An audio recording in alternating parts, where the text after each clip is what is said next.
Hello and welcome to Indiepocalypse Radio. I'm your host who is now recording this thing as I was coming in hot, and I haven't even changed my name. That is a. So I do a lot of things in here that are mostly just for me. For a while, I was changing my portrait. I was changing my little, um, you know, my little just my what do you call it? My title, um, Alias? my alias, my it's not an alias for someone's getting a little spicy and talking before they're introduced. Oh, I I'm don't sorry. I'm sorry. no, that's fine. I don't know what you call it. It's just like I don't know. It's very self indulgent. I like doing it. It's like, can I come up with these things every week? It reminds me of it's just like when I was watching the old CBB TV show and they would give his name a fun spin every single episode. And it's like I like doing things that are for nobody but like three people, and that's for nobody but three people. Oops. Speaking, I got to remind everyone that's coming in with the hello. We're live, and this is a thing where I welcome to Indiepocalypse Radio, your number one home for me talking about things. I'm Andrew, the host and creator of Indiepocalypse. Your the home for the unmarketable, the place for all the sickos and weirdos. I'm adding more kind of what's the word? The things you get. What do you win in a yearbook when you're good at things? Or people say you're good at things in yearbooks. What are those Uh, called? Accolades. Accolades. There's a word for it. Superlatives. There it is. Superlative. Yes, I'm gonna keep Okay. adding on more superlatives to this thing until it gets proper recognition as you're the only proper show on the internet about games. I guess. Speaking of games, there's a couple people who have made games here. We've got two great guests lined up. I've knocked it down to two per week, really, because that kind of you got to keep it manageable. Three was amazing that I did it for so long, but I also started when I already put out like 20 issues or something. So I had a lot of backlog to work through. But now I'm running low on new guests and old guests. I always feel bad about inviting the same person on over and over again and people on multiple times because it's like not a this is not a signal boosting show, you know. It's not a you can't come on for exposure. It's just a fun hangout. Speaking of fun hangouts, the first person we're hanging out with today, who you may know from issue 20 of Indiepocalypse with Space Hop episode 1. It's Curry. Curry, how are you doing today? I'm good. I'm good. How are you doing? I'm doing great. I'm really kind of back in the rhythm of this whole thing after taking some weeks off. I'll take more weeks off because I'm going to be in like Akron, Ohio, the very exciting location of Akron, Ohio. And Oh, it's why are you going there? it's a museum show that I'm in that's like actually paying me. I'm Oh, like, I forgot. I think I knew that at one point, and then when they sent me like the contract, I remembered. I was like, oh, oh, muse- bonus. museums have money, which means as opposed to gamer events where you pay them, they pay you to go. Which also makes me wonder if I can't like sell my stuff while I'm there, or if that would be gauche. Do they do they do that? Do they do that at museums? I don't know. I don't know if I can set up my magazine rack and try and sell things, but who knows? Anyway, I gotta to start us off. I have to ask you the most important question of all questions. The I'm one, ready. the one the fans are craving for. The ones everyone shows up for. They're like, I can hear them like banging on their seats. They're like, "Where is it, Andrew? We need to know. We need to hear it." And that is, how did you hear about Indie Apocalypse? My girlfriend let me know about it. She is also a indie dev. Um, Well, how does she know about it? I don't know. Honestly, she I don't know, she's been in the, you know, this she's making her a game, Okay. and um Yeah, it's called Tink in the Final Phono Record. Oh, Uh, I know. I've seen that around. yeah, it's a really really cool game, and yeah, I guess she just knew about it from like looking around at other like indie devs and stuff, and she said like, hey, you should like, you should put your uh put your game in the running for this thing. It was a good. Well, it was a good recommendation and quite a run you Yeah. made, all the way to the finish line. Even Yeah. I was when I saw that and I was like, huh, wow. And when I saw your Twitter profile, it said storyboard artist. I'm like, this makes a lot of sense because Yeah. you really put Tyranno Builder through its paces. Yeah, no.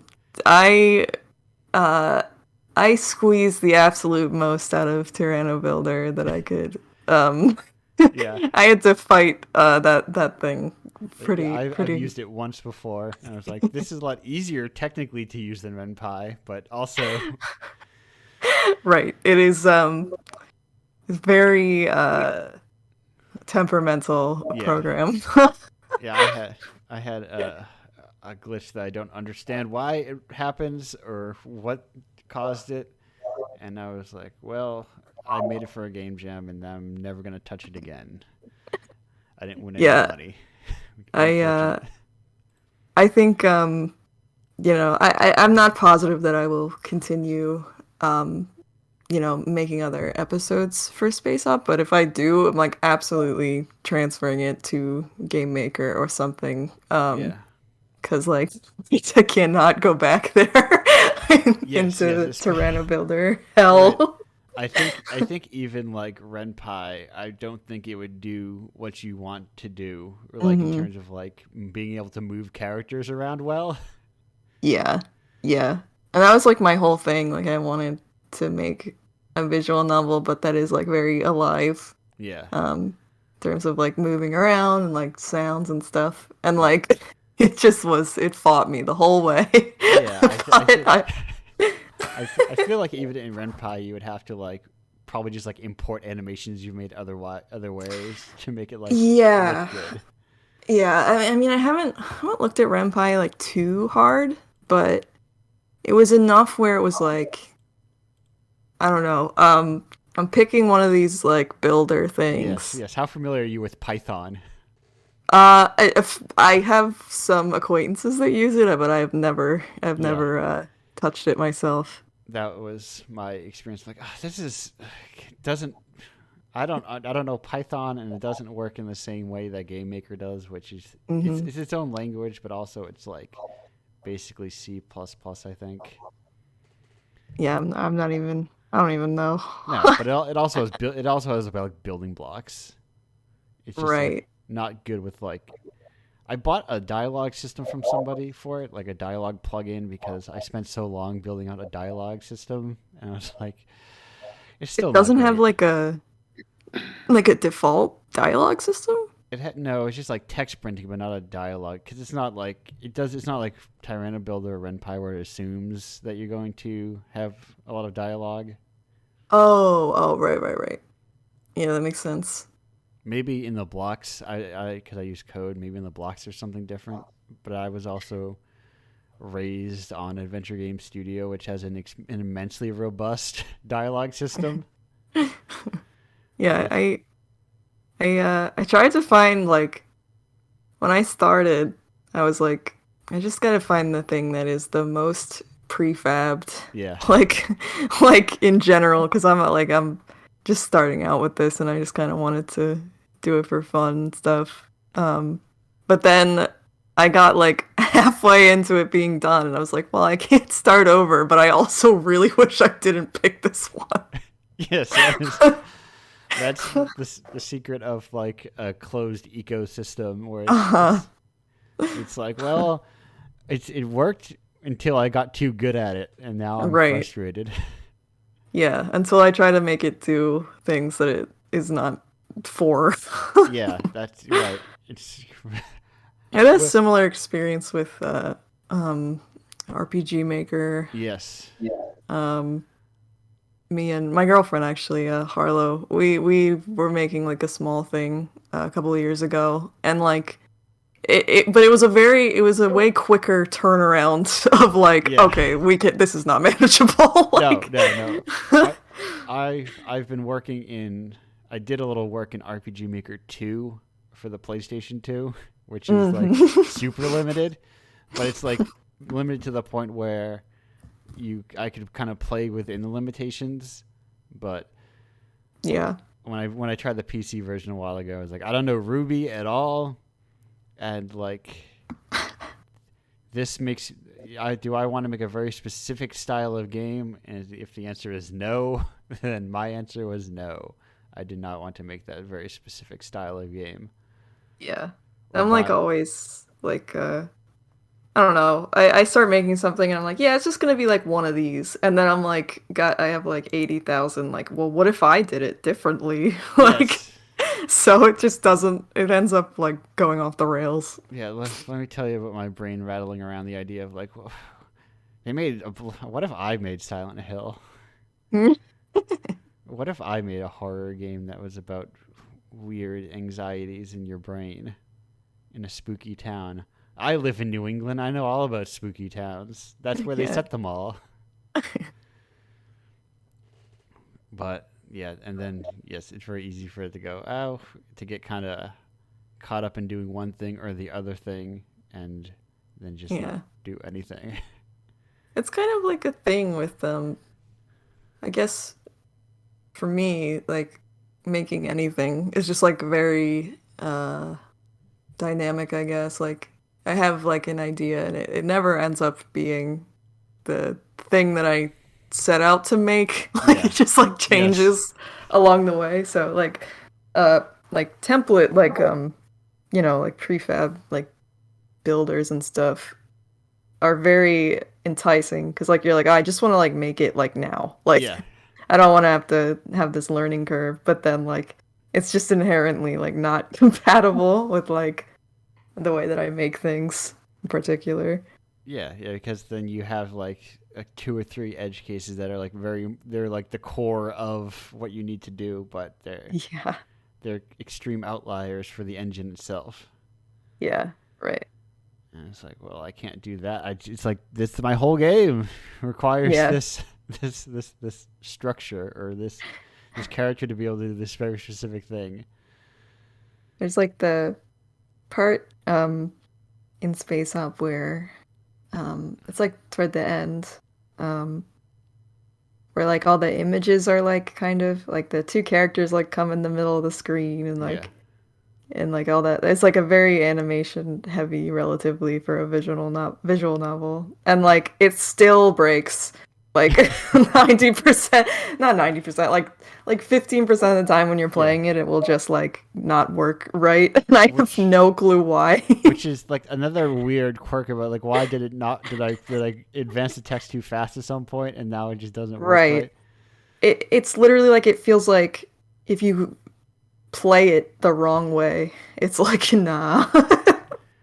I'm gonna make this image spawn a little too small or something. Yeah, which is for like for one that is even like a kinetic novel, if you will. Like how does it? Yeah, that what Chirana Builder, what a treat that is. Yeah, just a big treat.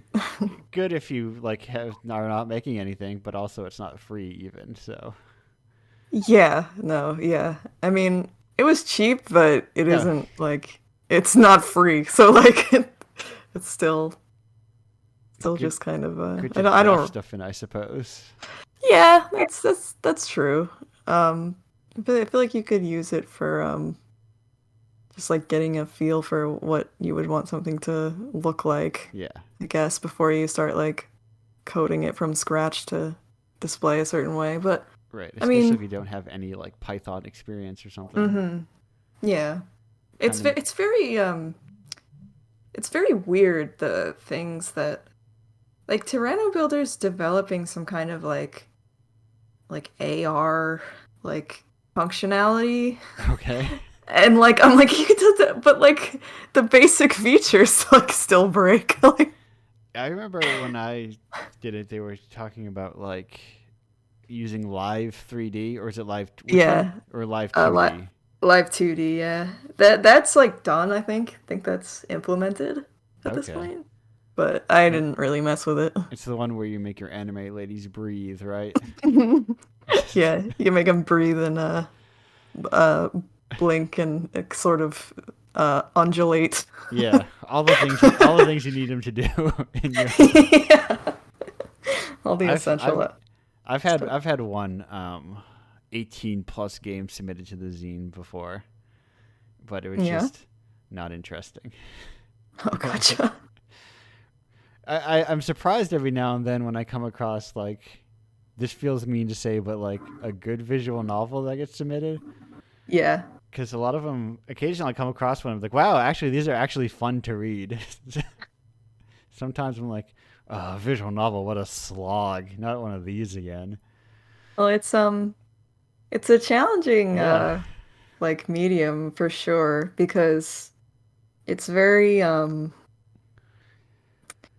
I don't know, like like writing for it is yeah, different than writing for, like a novel or even a comic or whatever, or even animation. And like I think people will go into it not really knowing that and then kind of struggle with like having it flow, I guess. Just having the writing like be like work with the format. So like I totally it's very challenging. I rewrote the whole thing like 80 times yeah. like I just to think I get it to think feel. people need to do that more often, or or just like there needs to be a button in RenPy that it's like a little slash and it just cuts half of your dialogue out of the game.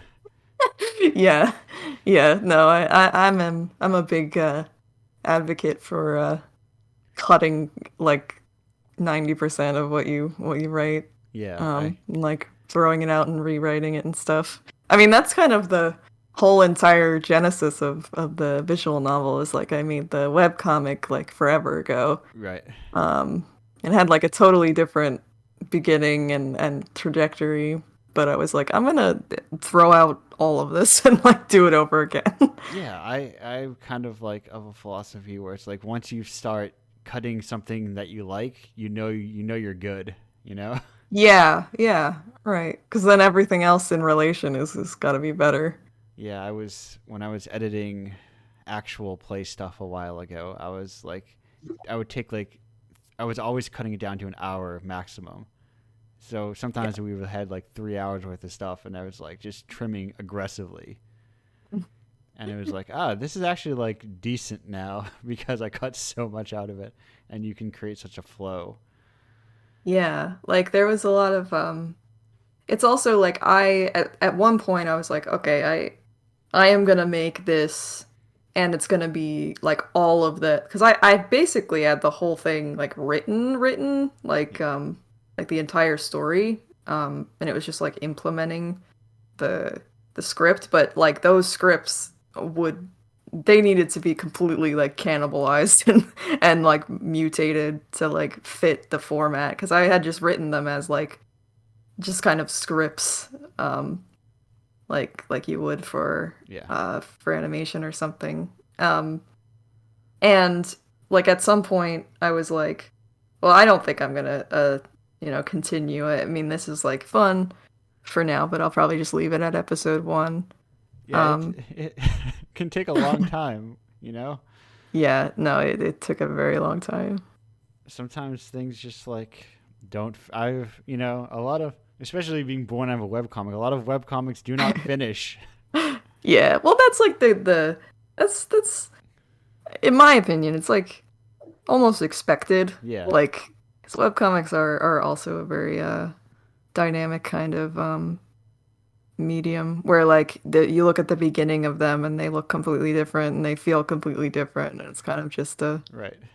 I mean, I would anyone who draws and like tells stories, I honestly like would recommend making a webcomic just because it's such a vessel for improvement.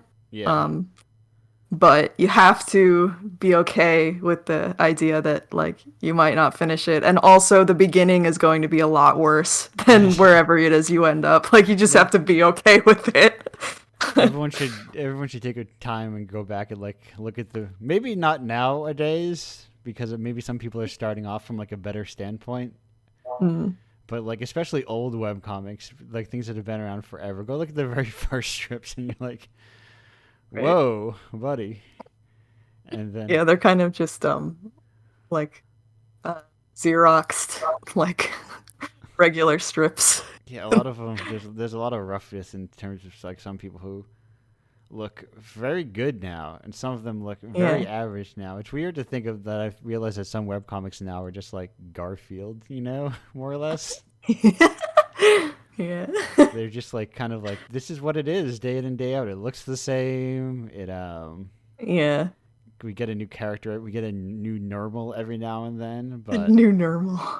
like questionable content is questionable content. It will be for like the Yeah. next 40 years or however Yeah, I long. mean, if you find the rhythm, I guess you can Yeah. keep keep making it last. But Yeah, and then you try and get whatever piddling money Boom will give you every now and then yeah, God. to write Oh God. whatever tie-in they own a license for at the moment.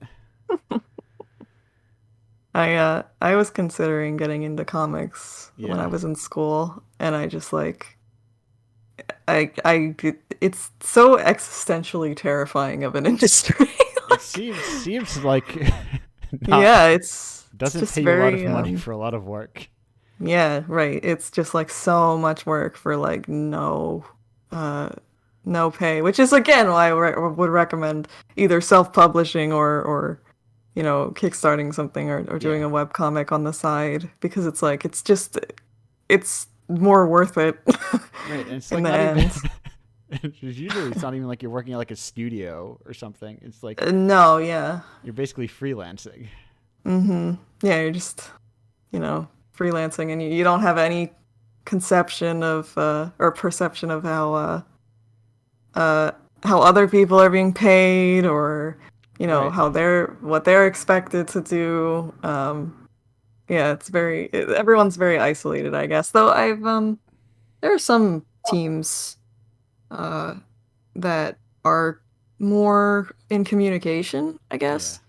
Um, Yeah. like ones that work more cumulatively on the same like story. But Right.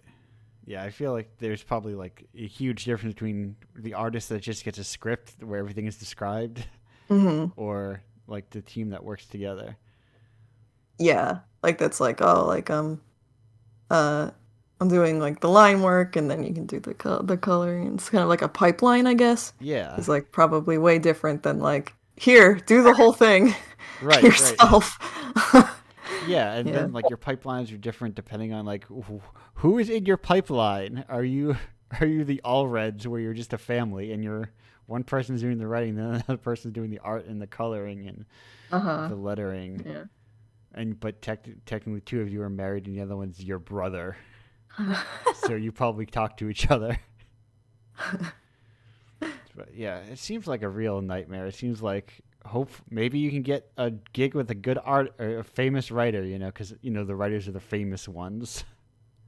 Right. Yeah. I mean, it's also like a lot of people sort of, at least in my experience, like going to school and like um people that I've spoken to, like they kind of treat comics as like pitches for other mediums. Yeah, Which I mean, I guess you got to do what you got to do to right. get your stuff seen, but it's also like I don't know, this medium is really really wonderful and it's Yeah, like it's worth just making stuff to be comics. you're talking to someone who, in the Indiepocalypse Radio, canonically owns, I think, almost like 2,300 comics.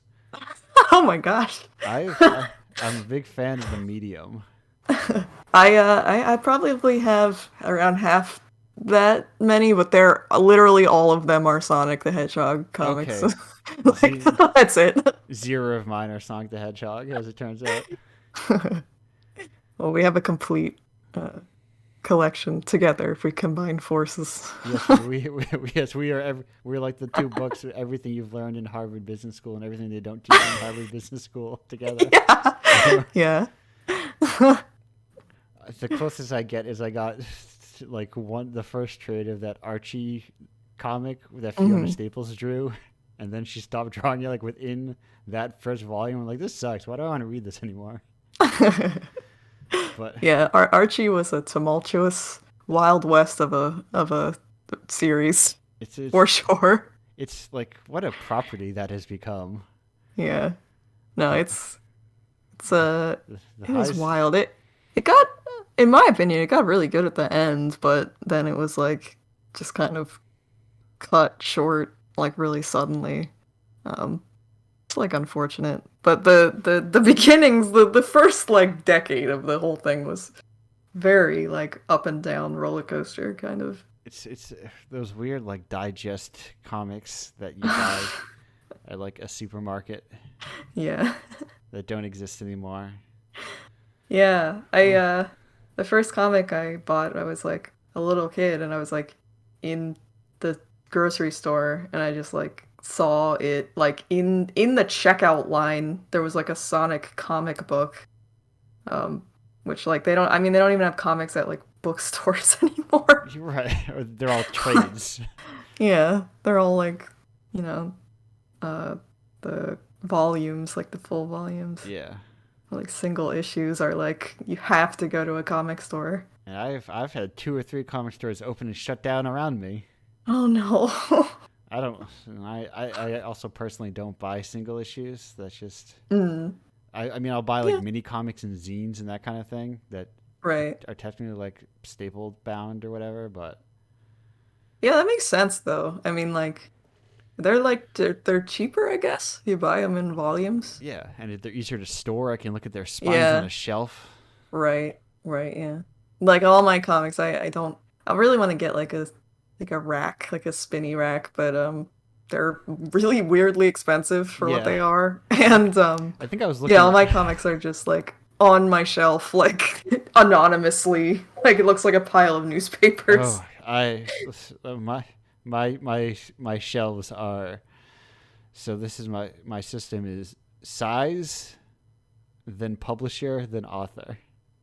Oh, okay. You got Or like no, the sorry, whole then no size, publisher, series. Then if like all the authors have a similar spine, like all the Jason books from Fantagraphics have like a similar spine, then I'll put them all together.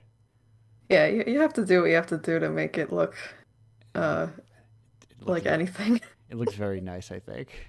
Yeah. I Speaking gotta figure out something. speaking of art, things looking nice. Art, the thing that's looking nice now is the time of recording. Our time is approaching the end, Curry, of All our right. moment together. It goes by so quickly. So let me ask you, as we're going Okay. out, um, what in your life would you say is the closest to matching the highs and lows of high school football? We're wrangling Tyranno Builder, taming Tyranno Builder was probably the highs and lows of Well, high school football. thank you very much for being here. Yeah, Uh, thanks for having we'll, me. we'll see you again once we get into the group session. But in the meantime, we're going to go on Yeah. break. And All I'll right. see everyone else in about 2 minutes and 50 seconds. Goodbye. Yeah.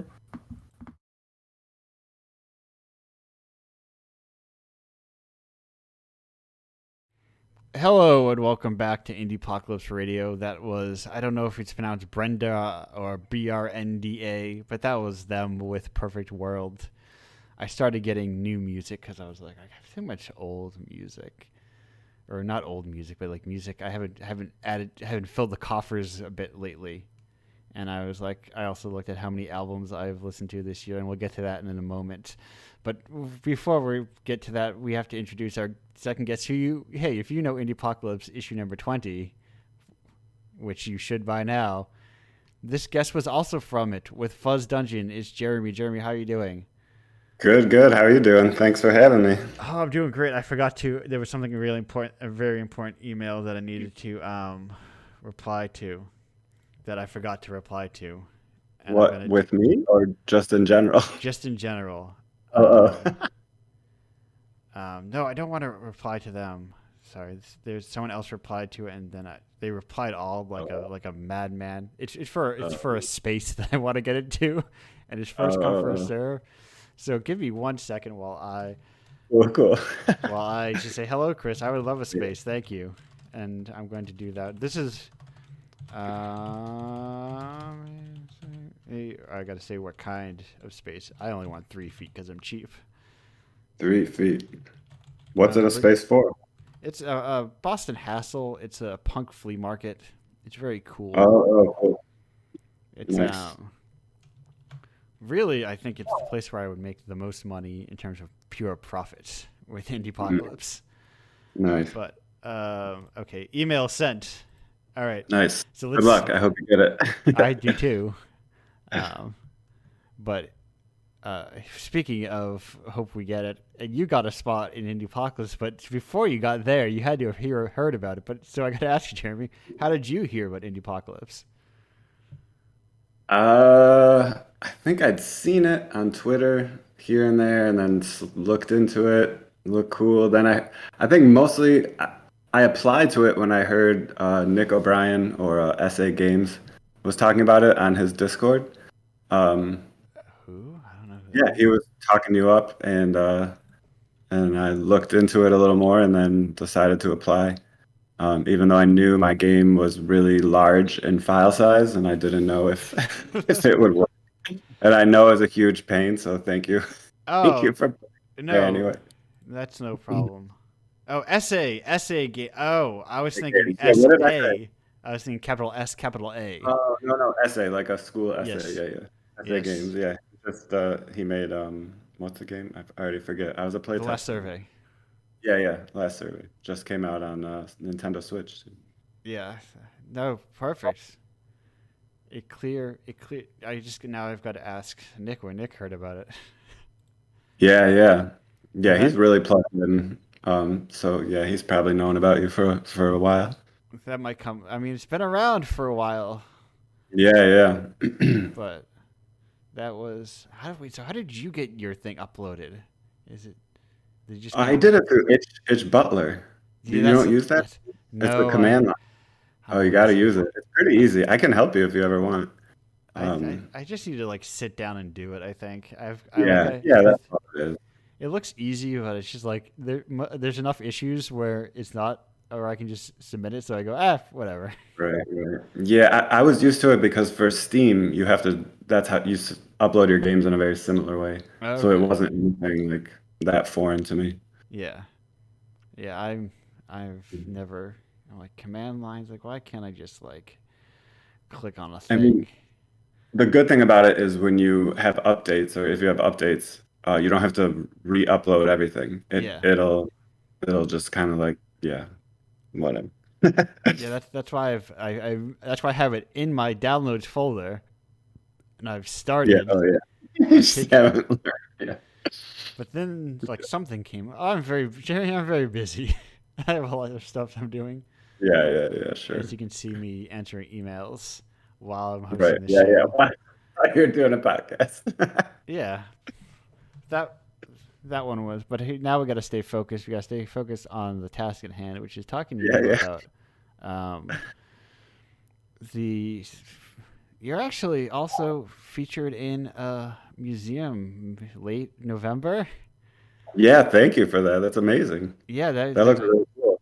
that was an unexpected email that I got. At first, it seemed like a scam because it was an unsolicited email, and I'm not used to those. Yeah, yeah, I know, I know. I get so many scam emails. Oh my Uh, gosh. I also got a very similar email around that time, like back to back with that, where it was like, I'm doing a new audio game making software. Sign up on my Calendly link to Oh set my up a gosh. talk. And I was like, just tell me what it is in an Yeah, email. And they were right, like, right. no, I have to explain it to you. And then I just deleted the email and never responded to them again. It's really hard to know who is. I know like on Steam whenever you make a new project on Steam, you get probably like for the first couple of weeks you get about 5 emails a day from people wanting to get keys because there's like a giant Steam key scam going on Yeah. where people get your keys and then like resell them on these other websites. So like yeah, I get so many spam emails that seem legit at first, but then if you kind of look into it a little bit, but it's like Yeah. such a waste of time that these Jesus, people need to get a life, man. Right. Right. They're like $3 damn. Like, Yeah, they're don't they know you can just take surveys online? yeah, yeah, If you really want to like spend a lot of time to earn no money. yeah, right. Jeez. Well, Anyway, whenever I look up and I'm like, I gotta get money, how do I get money? And it's like, take surveys. I'm like, no, you tricked me before. There's no way I'm doing that. yeah, Even if you like like speed run through them, they're like 40 minutes, and it's like you got $2. And it's like, I've never done that. no, neither have I, because I look at them and they go $2 for Mm. 40 minutes of your time. It's like I know how to do math. I know that's a bad hourly rate. Yeah, I wonder what percentage of the internet is just one big scam. Most of it, I think. I And a think lot of so. it's a gray area. It's like in between scam and real. Yeah, it's like for the pre-show that people didn't see. I was talking about Christ arms and how the internet's Oh just yeah, it's just made up lies and bullshit. You know, yeah. nothing is real. Oh, I don't have. I was like, I don't have the actual picture of the thing because I didn't save that, but I do have my Google search, which is what I found. Whoop, nope. I always forget one I wanna which one I wanna do. You know. So Which I have this because I'm sure you'll see it. The You'll see that thing if you're on Twitter at all, and then here it is, oh yeah. little Upwork links for this thing, folks. Nothing is real on the internet. Being bullied It's for his large golden cross arms. yeah, nothing is real. And I had to actually Very search for that a little because I had to search for like Christ for arms, but also DJ Daldo. The one thing the internet is good at, or one thing college I found is good at teaching you is you're teaches you to be very good at research. I mean, that's the goal. Yeah, I teach college. Oh That's why I yeah, try. I I've try to been do that, but I think it's a slow process for sure. yeah Um, that I watch my students undergo, where they come in and they're really into like conspiracy theories. By the time they graduate and stuff, they're a little more critical. Hopefully, most of them. right because it's you can't like college. You can't be like I mean sure you learn things while you're there, but Yeah, it can't just be like we filled your brain full of this knowledge and now you're all set. You have to like learn how to acquire new knowledge. right. Yeah. And then it's yeah, but anyway, Christ Rhyme's not real. Nothing's real. It's all we. I unfortunately can't, but Jeremy, I trust you'll be able to attend that event in the Netherlands on my behalf. Yeah. Well, how do I do it? Oh, you just How do fly you, to the I'll just fly Netherlands. out there. Yeah, no problem. It's only a 10-day event, right? That's no problem. I can go out there. No big deal. Oh, heck Yeah, yeah. I saw some other people I know are in there. Fantasia Malware, they're Yeah, cool. I saw some of the Um, games that they had like, because they had like contacted me to make like a little section myself, and then they were also curating their own games, cool. Yeah. which was like Fantasia malware plus a LARP, some stuff Oh yeah, yeah. from Yeah, they have like a Surges.io, game they play together. It looks cool. um, some other stuff. But interesting stuff. I was trying to look what else we had here. Oh, a game they kind of like made and hosted for it, Sooner Red.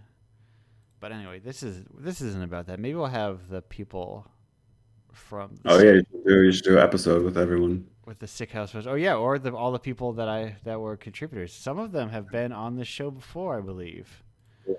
Who was in that? Who did I? A couple of people have maybe. Actually, no. You're the first. No, actually, Amber's been on the show before a couple Okay. times, but otherwise, you're the second in that case. But anyway, that's enough of that. So, I've been thinking about. I've been trying to get like a taste, a sense of people's relation to. Jeremy, what's your relation to Mario? I think I one thing I think a lot about with art, my background is in I was trained as a visual artist, like my background's in painting. And like one thing in school a professor said is like think about what you thought was beautiful before anyone told you what beauty was. Like you learn like, oh, Van Gogh is a good painter when you're in like high school or something. So like Yeah, what before that, when nobody told you even that art was a thing, what did you think was beautiful? And it was definitely Super Mario.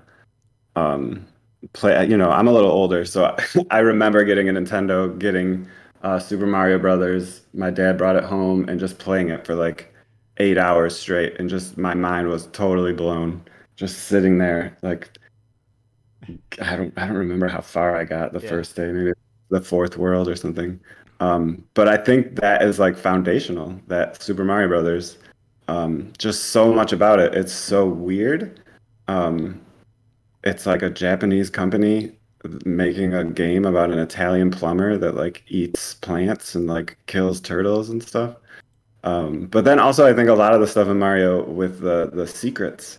I remember like that blew my mind when I was a kid, finding those walls that you could walk through oh yeah. and uh, and stuff like that. And I think that is just super foundational for everything I do, really. There's a little bit of Mario and everything. I like to think there's a little bit of Mario in all of us, really. Yeah, yeah. I think anyone who makes games, I mean, that's like saying any novelist, has to pay some respect to like Don Quixote or something. Right. He did make novels. Yeah, right, right. Because that was kind of like, I mean, that wasn't the first one, but it was, you know, Right. very Foundational. foundational. Yeah, but But then again, also yeah, people don't understand Don Quixote and they think he's a tough guy taking down windmills or something sometimes. yeah. Oh, sure. Yeah, stuff gets misunderstood. But yeah, actually, during my first art show after I finished school, the press release I wrote for it was all about Super Mario Brothers. Oh, perfect. What do you Um, think? What do you think about the movie? I don't really know much about it, just what I saw people beefing about on No, Twitter. no, no, no, no. We're not talking about that one. We're talking about the real Oh, one. not the new one. The old one? Yes. I don't remember it, to be Oh, honest. okay. I didn't know if you Uh, had any. like the one where they were real actors. Yes, yeah. I feel like I remember the TV show more than the movie. Okay. The one, yeah. There was also real actors in the TV show as well. That I remember. I don't remember like from like when 1991 or 92, like seeing that after school. Yeah, I It don't. kind of upset me. Like I think Mario should always be in pixels. When he becomes a real person, it takes away the magic a little bit. You, you don't like Captain Lou Albano?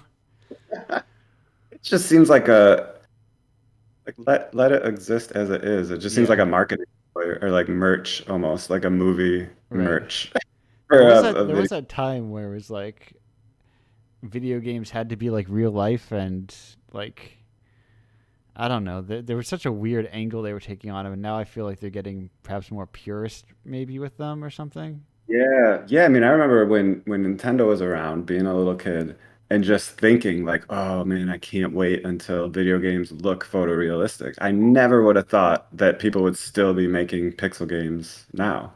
Yeah. That never crossed my mind that that would be a thing. Well, it's like I love it. As someone who likes lo-fi, you know, Hmm.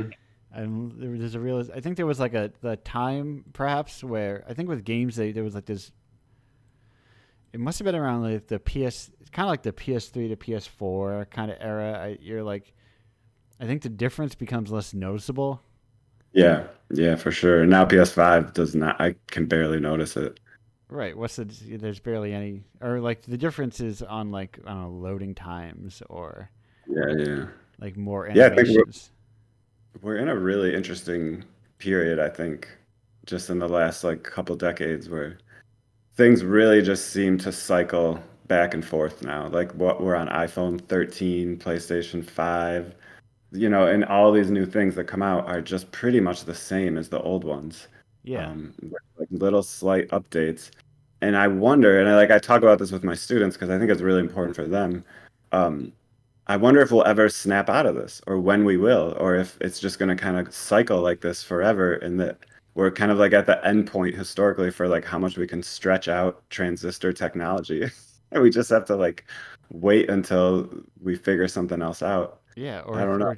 or do you just Interesting. simply like how often are they creating? Are they inventing new guitars? You know? Right, yeah, yeah, right. How much can you really like perfect the paperclip?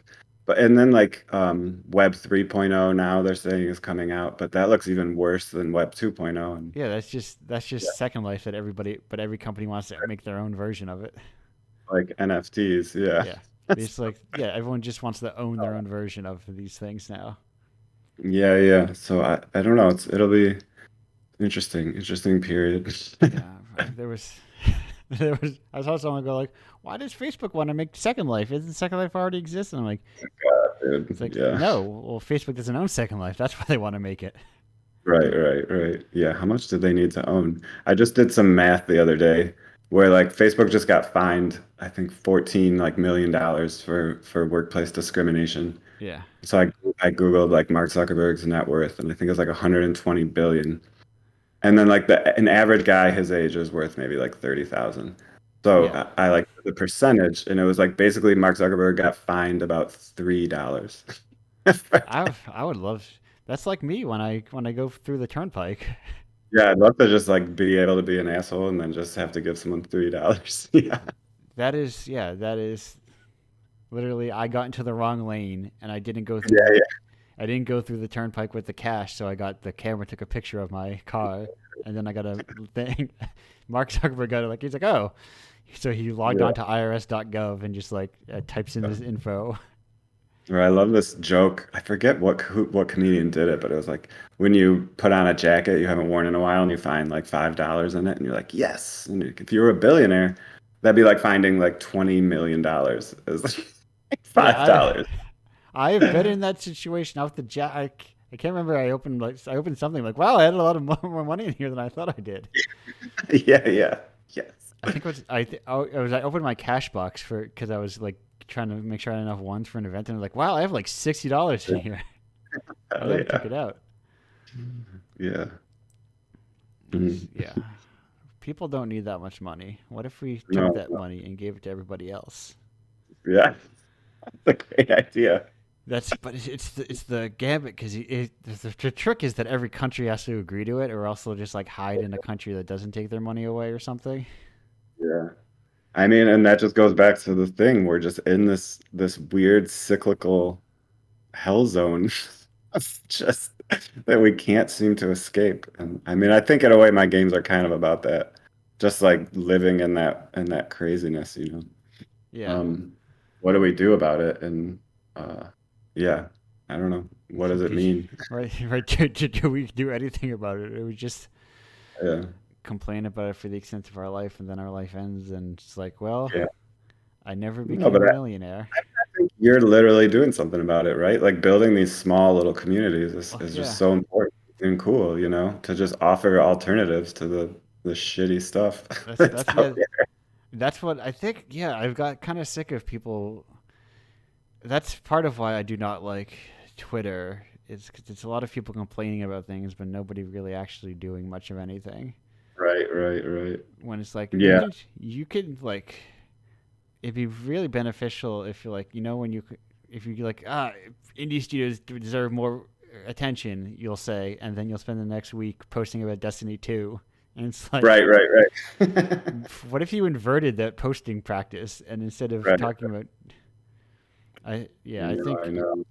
the impression I get as someone who is known by a lot of people within game space is that I feel like Indiepocalypse, like people's relationship to Indiepocalypse is like, you're your aunt and uncle's relationship to your art you make that they don't understand. They're like, oh, that's good for you. I hope it does well. Yeah, it's hard, man. And I teach game design, and every class I show my students games, Yeah. that look amazing. Like I was showing them Crypt Worlds. I don't know if you've ever seen that.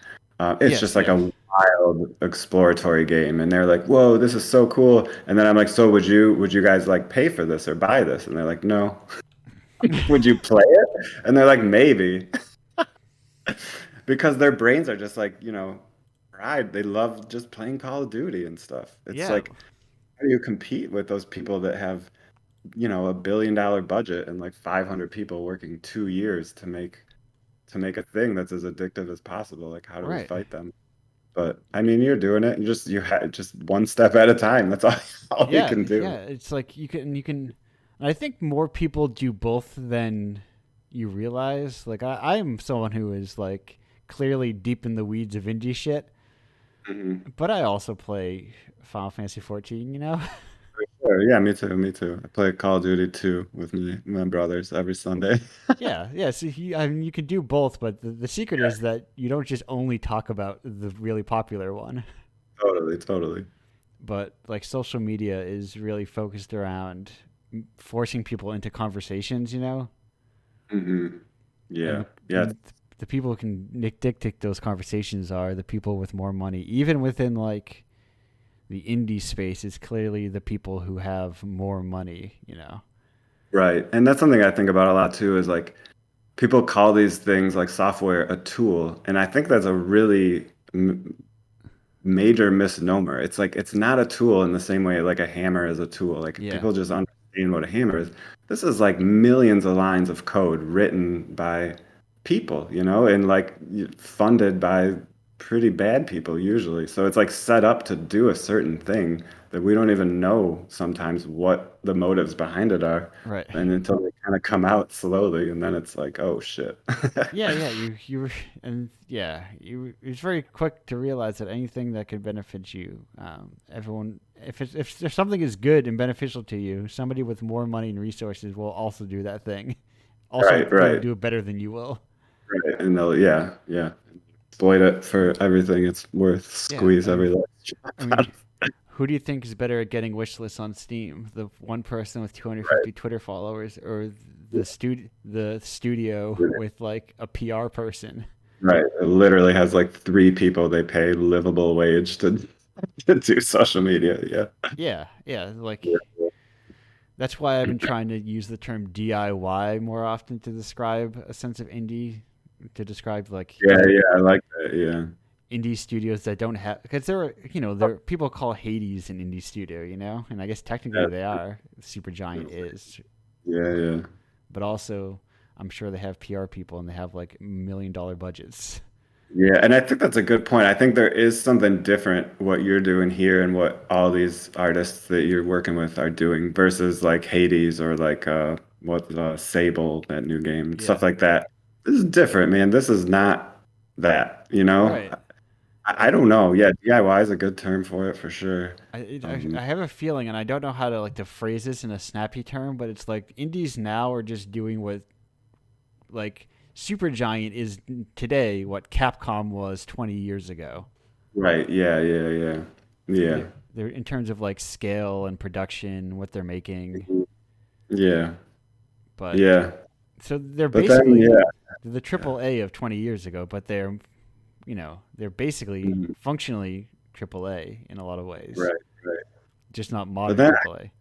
do you ever wonder, like, I wonder if the either of us started like becoming really successful and making a lot of money, would we just become like them? I Probably. I I, I I think I don't know. I think I have I've been raised in bitterness long enough that in like Yeah, 2 years of doing this that I think I will never be. I like to yeah, think. yeah. Yeah. I mean, I think I'll just never make money doing this, but Yes, I mean that's also another wrinkle to it. like But I've I've been approached by studios before, and then they actually play my game, and they're like, "Oh, never mind, that's okay, thank you." right. They see the strong aesthetics up front, and then they're like, Yeah. oh, Right, right. where can I Yeah. fit the marketability or the microtransactions or whatever? I had a couple people reach out to me about Fuzz Dungeon, and they get so excited, and I'm like, oh man, maybe I can like do this full time or something. And Yeah. then they get back to me like a week later, and they're like, sorry. It doesn't fit into our brand. Have you tried making more Yeah, wholesome games, Jeremy? right. Yeah. Have you tried like yeah, I being feel like there's money in that, provided you don't do anything wrong, lest right, right, right? lest the And that's mobs weird. descend. We're talking about that with the game like Sable or something. Like it looks beautiful, but then you actually like read the story and like play through it a little bit, and it's just kind of like very safe and bland, you know.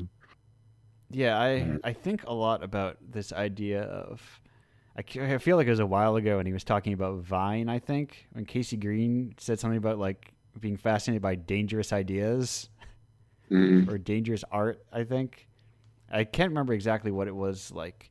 If there was like I don't think there was like a theory to it, but the idea stuck to me of like dangerous ideas yeah, of yeah, just something that's like challenging in some way or like feel doesn't feel familiar. yeah. What's a dangerous idea, you think? Yeah, I don't know. I think when he was talking about it, he was describing it was like when he posted it was I've been meaning to like look it up and try and find if that Yeah, post still exists. I think it was like a vine of a guy like very sped up running, and then he like it cuts to someone jumping out of a window of like a skyscraper, nice. and it was like just like this has like an energy that's like clearly unmarketable or like Right, it right, feels right, unfamiliar. It feels mm, like fresh and like exciting in some ways, but right.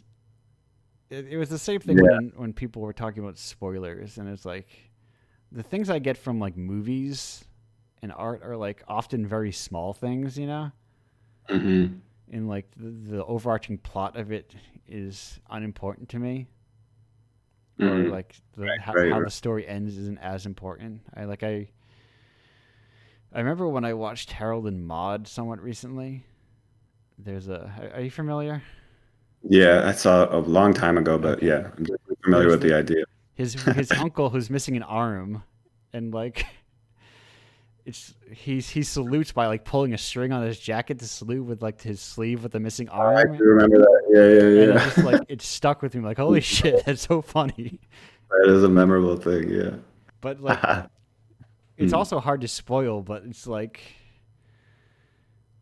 like that's you. I think people get little things out of art more than you Right. realize. Well, I like what you said about maybe a dangerous idea is just something that's not marketable. Right. It's like Yeah. goes against what is going on, you know? Like you can't market it. Right. It doesn't Um, feel right. You don't. It doesn't feel safe. It doesn't feel like it fit into any trends, or it feels like there's like an energy behind it that's like yeah. even like Curry's not here at the moment, but talking about like their like in Space Hop, like how the like there's so much movement in all the images. There's like so much movement. I'm like holy Mhm. shit, these things are just like bopping all over the place, and it's like there's like a wildness to it that you don't see very often. And I like weird stuff that feels challenging or Mhm. feels unexpected. Yeah, that just offers some alternatives. I Yeah. like this. I always mention this, but I like this idea of like the definition of humans is that we're able to believe in things that aren't real, Yeah. and that's kind of like what unites us, you know. And so we Right. always like have an option to believe in other things. Like right now, I think the main thing everybody believes in is money, you know, and money's not real, but we Yeah. all just kind of believe in it and build entire global like systems around it. And so anytime you propose something that's like an alternative to that, it's a little dangerous because it's like proposing that we try a different thing that everyone's kind of comfortable doing right now. Yeah. So yeah, I don't All of just humanity is us working ourselves into a shoot, basically. right, right, yeah. So why don't we try something a little different? I don't, Yeah. yeah. Yeah. Oof. Yeah. I think of well, you know what? We're gonna go on a quick break. We've crested Yeah, an yeah. hour, which is the end of our time here, Jeremy. We'll be back very shortly with you and Curry will be back, Cool. and Thank you. we'll continue to chat about art and everything and that sort of stuff. Since we're on real art tear. Um, but in the meantime, we need to keep the show manageable, and I could conversate with people forever. But anyway, thank you. And we will be back in 2 minutes and 48 seconds, give or take. Enjoy Freddy and the Dreamers in video, not audio.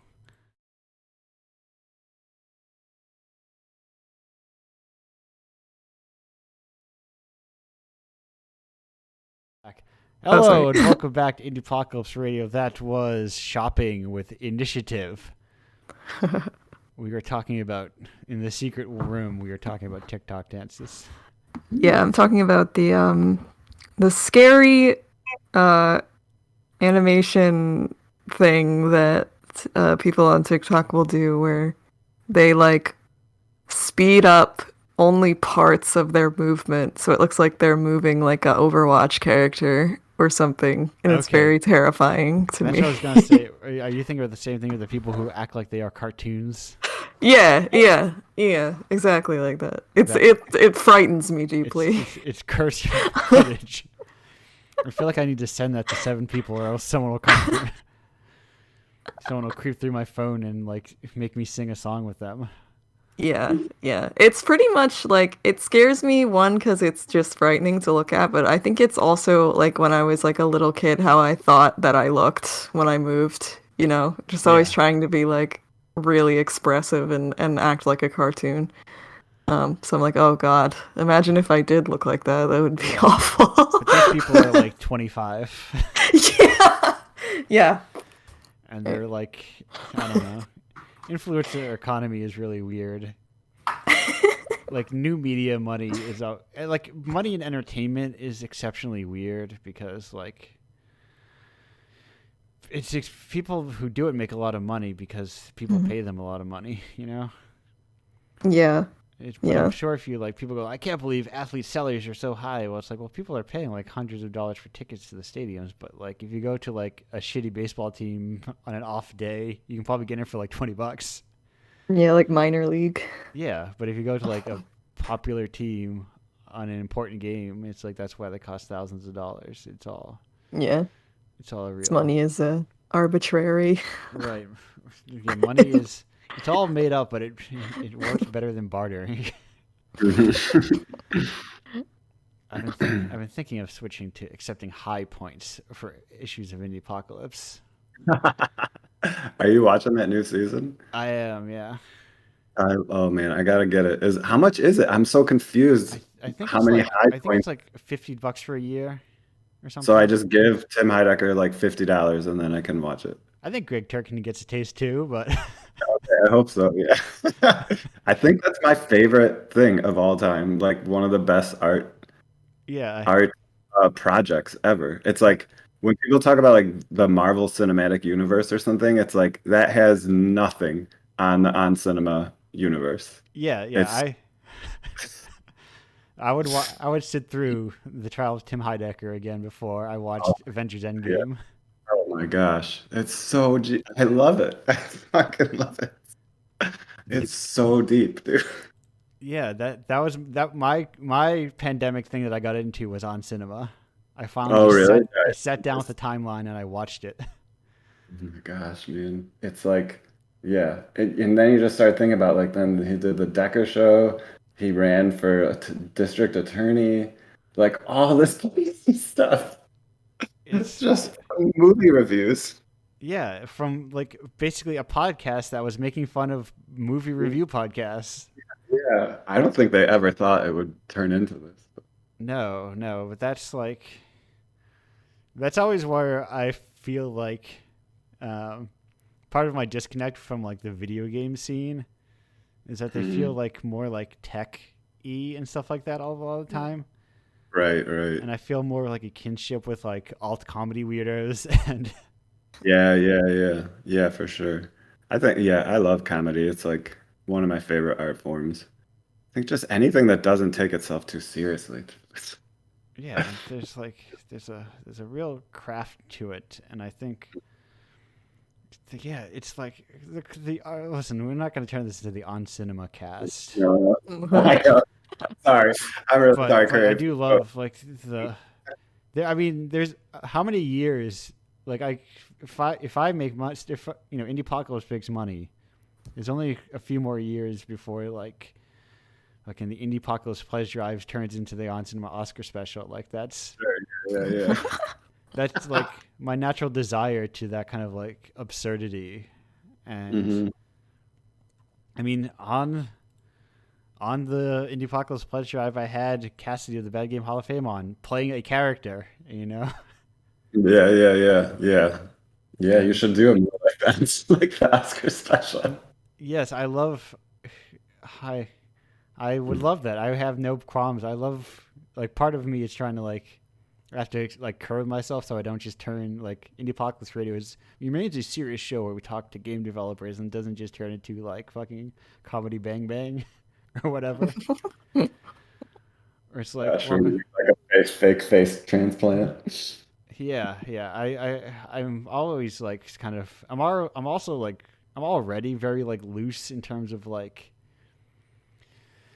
I'm not a podcast host who tells people all about my life and my ongoings, Yeah. because it's none of your damn business. But how long till I become some abstract caricature of myself? Who knows?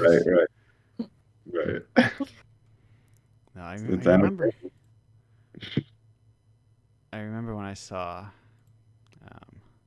when I originally watched, Tim and Eric a while ago. Like I was like, it's dumb comedy for dumb assholes or whatever. Mhm. And then it was like the hacky sack section. I'm like, this is funny. I think. Oh yeah. I'm like, this is actually good though.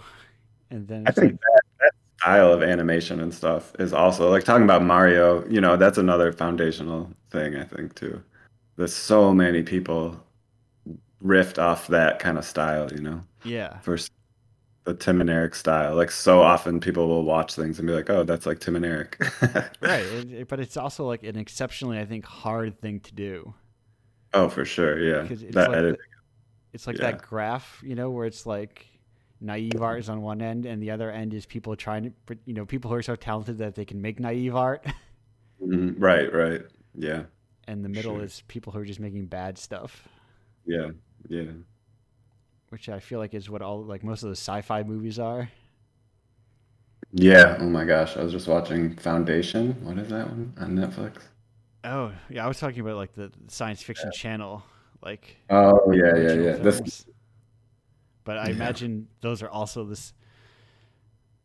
I saw for the first time the New Yorker reviewed the new Dune movie, Mm. and it's the first time I saw someone speak very favorably of David Lynch's Dune.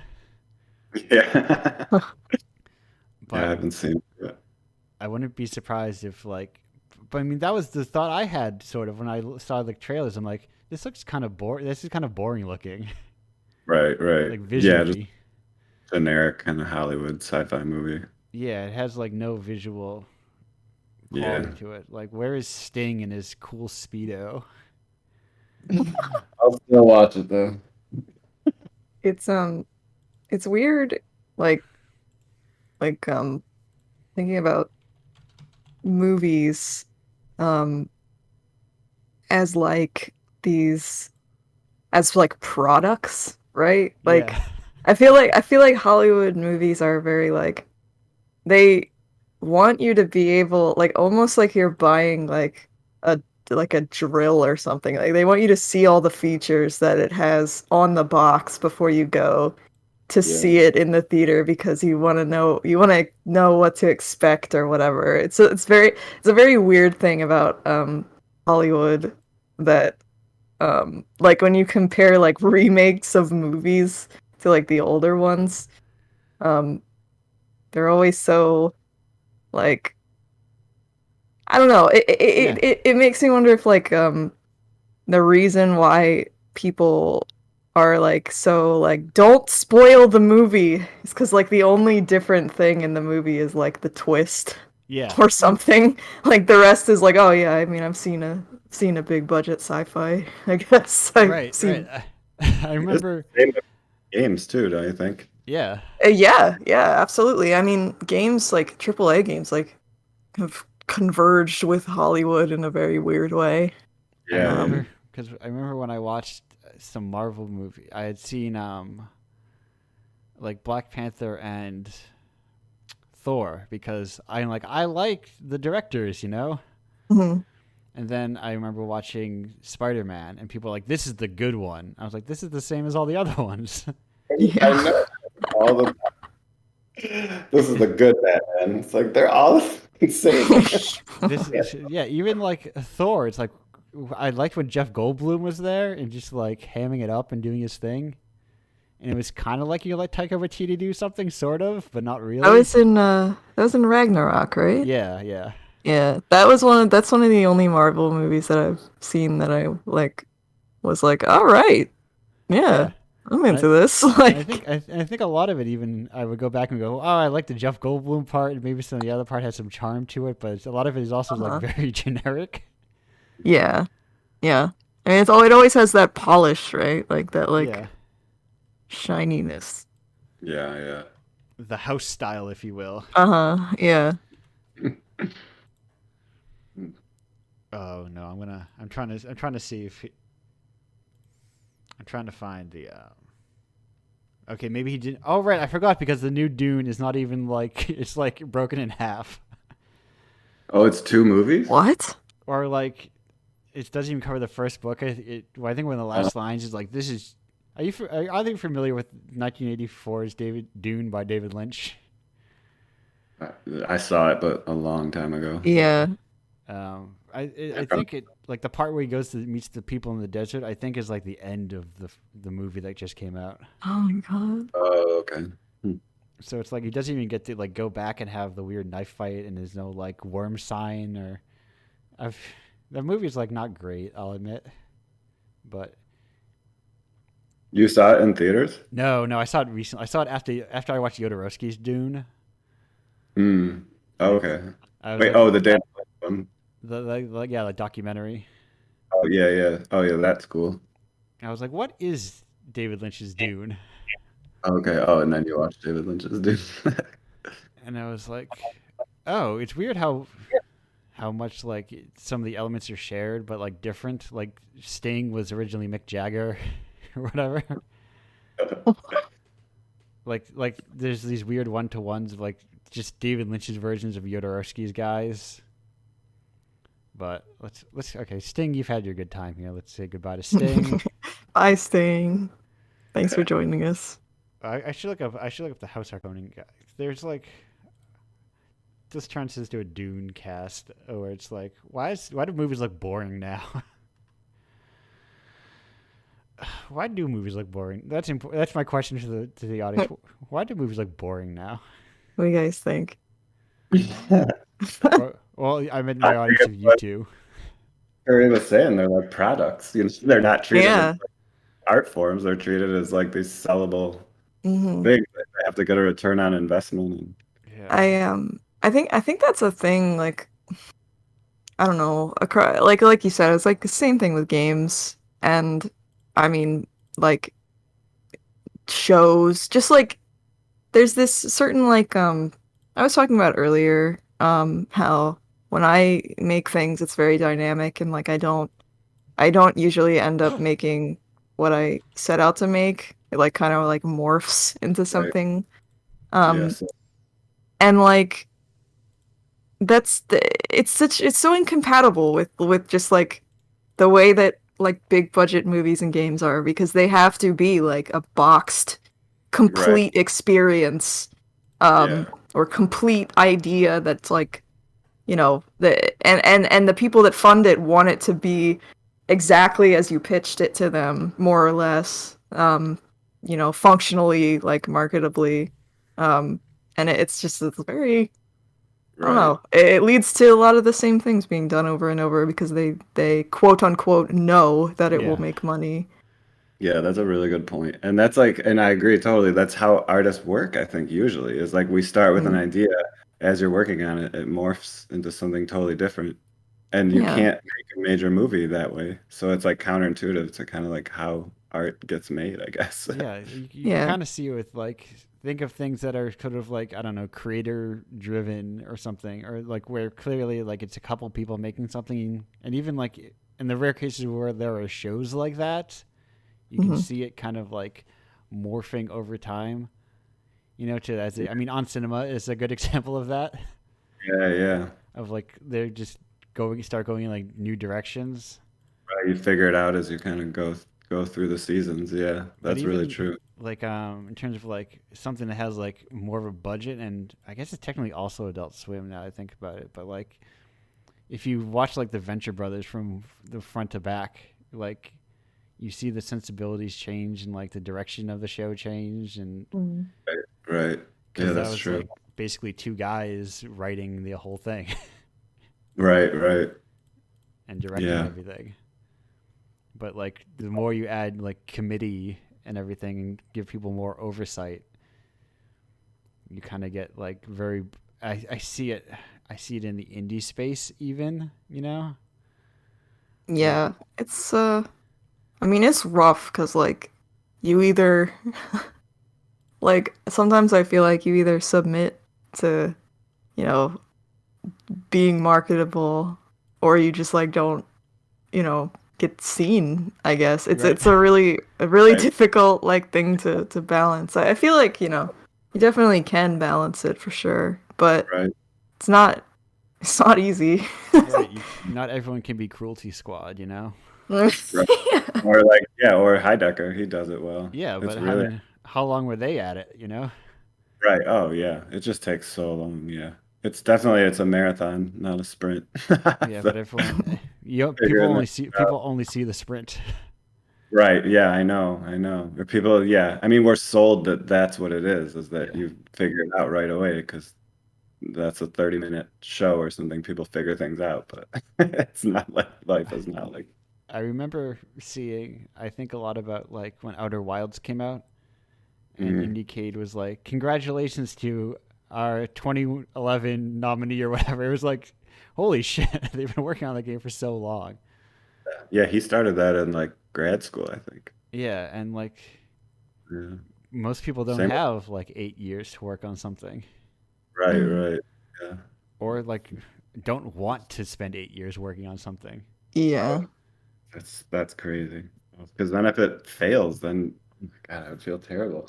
That's That's I tweeted about this a little bit a couple of days ago. But like it's like I kind of wish that unfinished art was like obviously like if we're going by the, you know, the the packaged product thing, you yeah, can't ship something incomplete. Um and I don't really mean incomplete like, oh, like it has a bunch of bugs and is unplayable. right. I mean like incomplete just like, oh, here's my idea, like here's my concept, here's everything I got done for it. Like what do you think? Like that's not something that is I mean it's not marketable, but it's also Yeah, like not easy to share with people, right. which is like it's it's like a shame, I guess, cuz like I start a lot of things and then don't finish them. And I like, that's okay. Like I think that's valuable in itself, but socially, it's like difficult to, Right, you right. know. I think. Well, I mean, people can show off sketchbooks, but how sketchbooks don't necessarily translate to every other art form. Mm-hmm. Right. Yeah. That's kind of like the closest avenue. I think I'd seen you writing that, and I was like, yeah, and I was like Yeah. fist pumping in the air and thinking, yes, we should show our unfinished art, and not have to like throw everything away just because we Mm-hmm. didn't, finish it. Yeah. And it's a pervasive mindset, right? Like I've made a lot of stuff that like I just don't really know how to share because it's Yeah, not like finished package. And I've made a lot of art, but like in my brain, I'm like, I don't feel like I've made anything, which yeah. is like wrong. Like I've made so much. Like I do so much, you know? Um, it's just it's very weird. It's a very weird little worm that gets in your brain. I like that about games because for me anyway, any little thing I do, even if it's like I guess I throw everything I do into my game. So like I put my Hmm. drawing, like even if I'm like stoned at night on the couch, like watching a movie drawing, I'll put that drawing in the game because like why not? Yeah. Because games are like they're giant experiences and you can put as much stuff in there as you want. So Yeah. sometimes. good place to put unfinished work in a way, and then That's then it feels finished because it's one big thing. Yeah, no, that's a really cool mindset, honestly. Like just sort of viewing it as like a big I guess like collage of everything going on. Yeah, and it's like sometimes because a game can take a year or two, then it's just like that's a year or two of my life, and I'm just throwing everything Yeah. in during that Yeah. time. Yeah, But that's what I like games for sure. part of why I started this whole zine was like I was like I have to I would had to keep making like finished products, and I would get fed up because didn't want to spend that long making it. But I Mm. was like, well, I could put it out a smaller version, but what do? You put it on itch for free? And it's like, well, I don't want to work for free my entire life, or work for donations optional my entire life. Oh, and then it's like, well, maybe I should do like a Patreon or Yeah, something, like a monthly, like help me, support me while I make this. But then like that interferes with the making of it because you're like, oh man, like that I have to keep doing it. right. And I have to have Um, like monthly things that come out mhm. now. Yeah. Yeah. Because that's I mean, so I was like, what if there was like smaller gigs that people could have? That's like it's not a lot of money, but it's something. Right. It's like a I mean, Yeah, pizza. yeah, I no, I- that's huge. I'm pretty much like my solution to this is get rid of money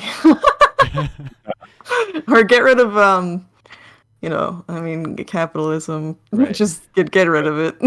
Throw it out. Just it would be really nice to just, because Like, I've had off of work for a bit, and I've just been kind of gravitating toward a bunch of random little projects, and it's like I could just like do this. Like if I yeah. didn't have to if I didn't have work and I like because I've been using my savings obviously, and it's just like if I just had this provided for, I could just like make so much stuff, and like everybody could, like Yeah. I don't yeah. I also I don't understand this kind of people who I think that they just because they've just been conditioned into this, but like people like, oh, I retired, but I went back to work because I don't know what to do with my time anymore. Uh-huh. And it's like Yeah. if I never worked starting from now until the end of my life and I lived a very long life, I would never have nothing to do. Right. Right. Yeah. But that's just, yeah, some people are different, and I don't know. Yeah, some people are just not. They're not into being creative, I guess. Yeah.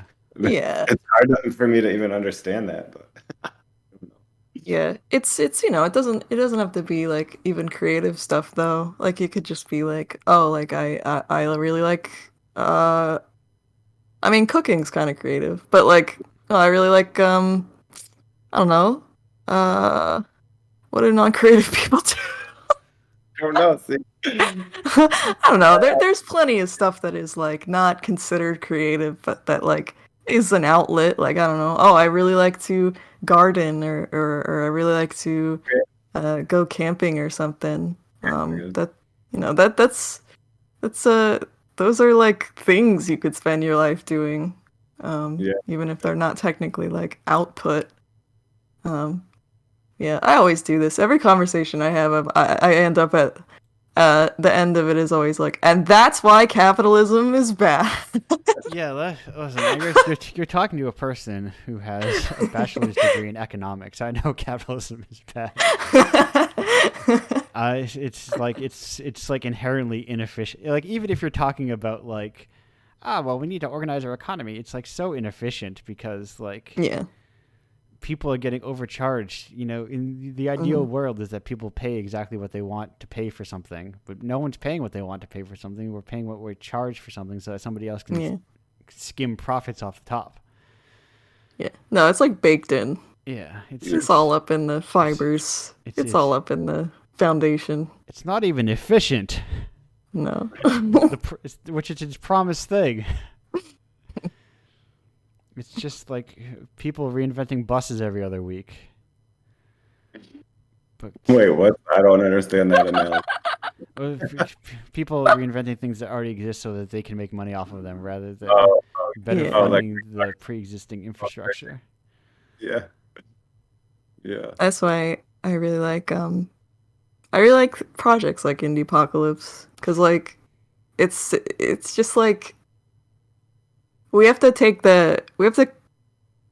actively take the energy that we are instinctively funneling into like big budget things just because it's what's in front of us and Yeah. like put it into, creators that are around us and are just like not getting heard. It's Yeah. just it's a very cool thing. I know it's hard for people to pay attention to your OCs, so that's why Yeah.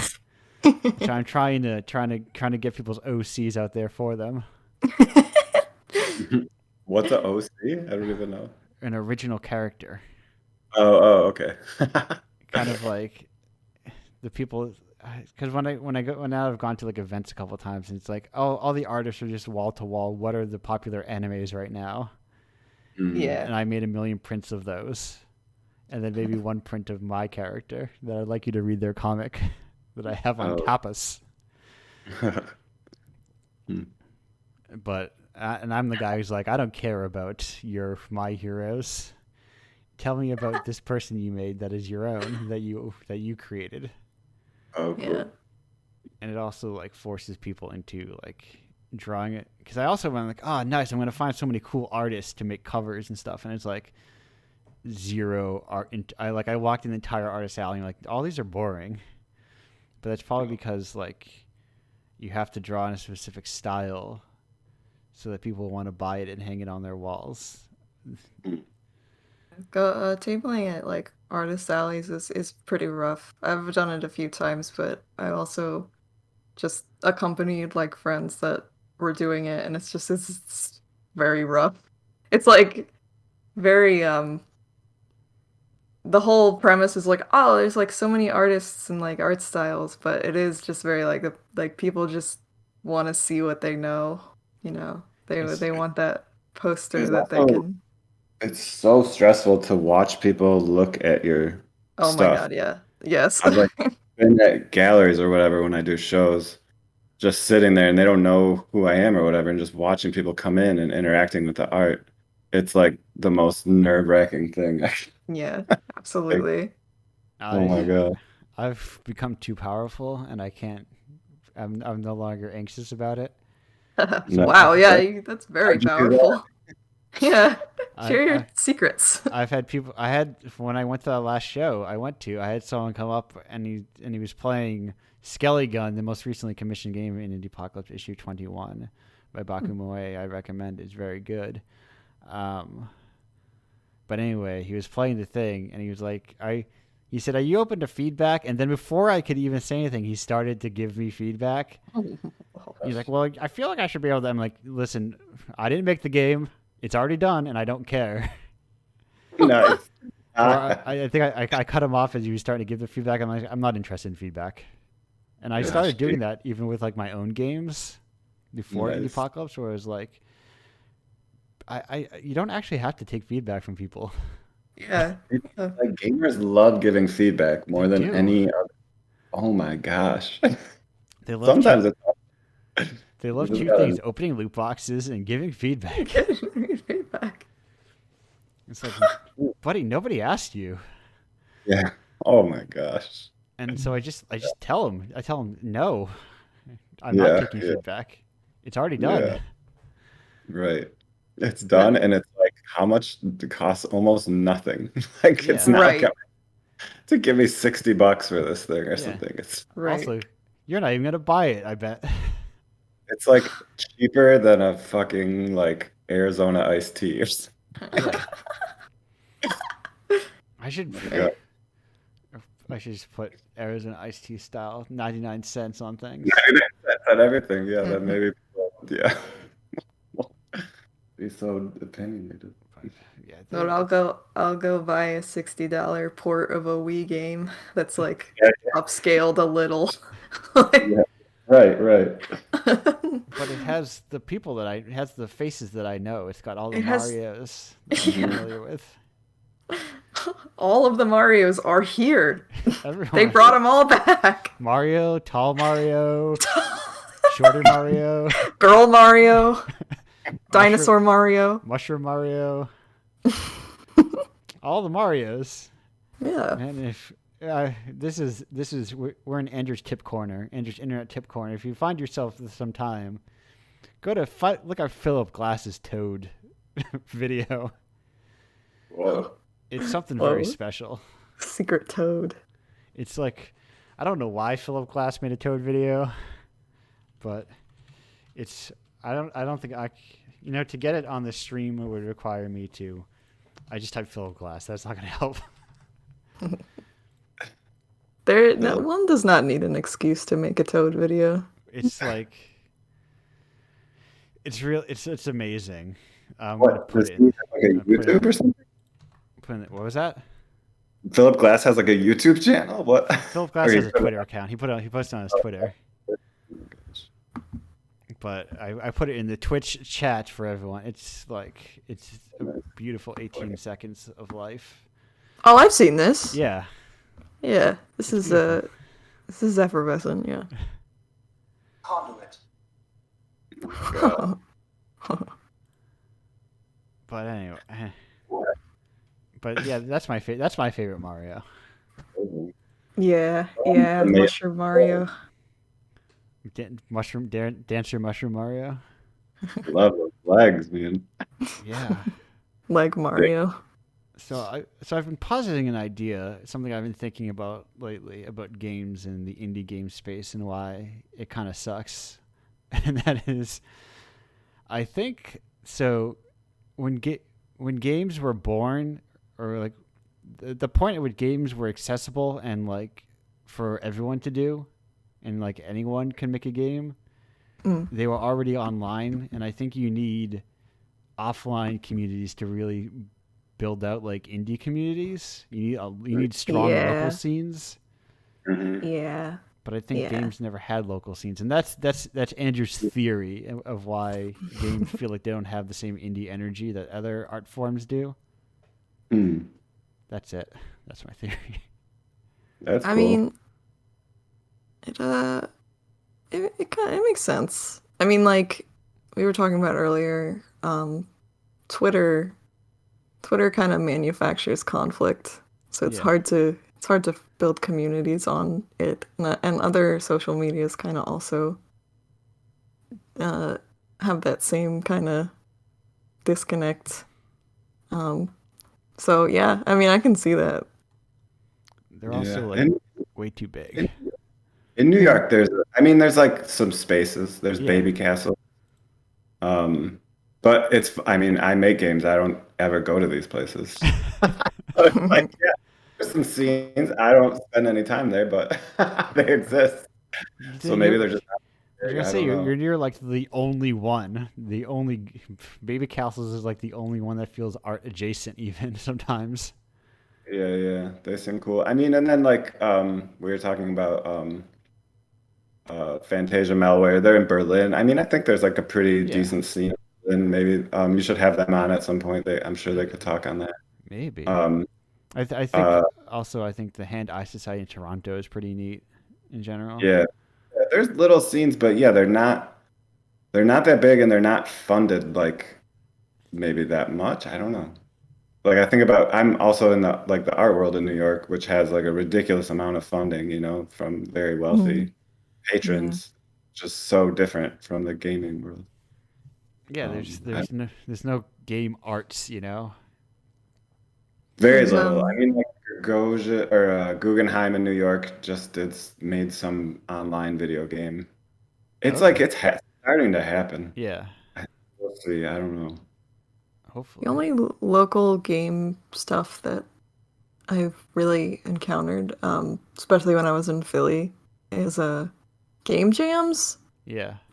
Which is like cool for sure. It's not really my thing though, because like the idea of like going and then just like crunching on something for like 24 hours is like very intimidating. And I've done like a few, and they were all fine. One I really enjoyed because I slept over inside of a hotel library, or not a hotel library, a college library, and somebody tried to heat Lunchables using their computer fan. And eventually everyone just gave up and started watching movies on their Plex server. Oh my And like gosh. that was nice. I enjoyed that. Yeah. Yeah, I like, and I don't ever play game jam games because, like, I'm a grown adult with like a job and stuff. I just don't have time to like play Mm. someone's experiment they made on no sleep. It's like Yeah. I don't play that, dude. I have like very limited free time in any given day. Yeah, yeah. And I Mm. also like I think there's a lot of good games that can come out of game jams, but I also have in my mind I've started to like see what I think of as the game jam. Like I will know when a submission Oh is like yeah, from yeah. Global Game Jam or something because it has and studios can make game jam games, but like in Mm, my mind my definition of like what I think of as a game jam game, it's just like a very broad concept that's like you look at it and you go, huh, that's kind of funny. And then it's yeah, like, but it feels very shallow otherwise. Well, yeah, like I yeah. imagine you like have to. I'm someone who has a very hard time like scaling Yeah. my like ideas. Like I'm always like, oh, I have this idea, the only format that it can be in is like a 4 hour long like game or something.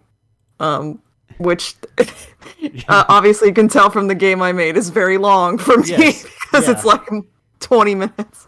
But yeah, it's like I don't know.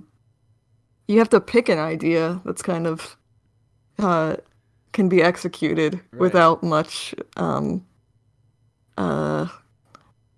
I don't know. I would be very I'm sure there are like game jam games that are just like insightful and have a lot of Yeah. ideas. I'd be very impressed But to come across any of them.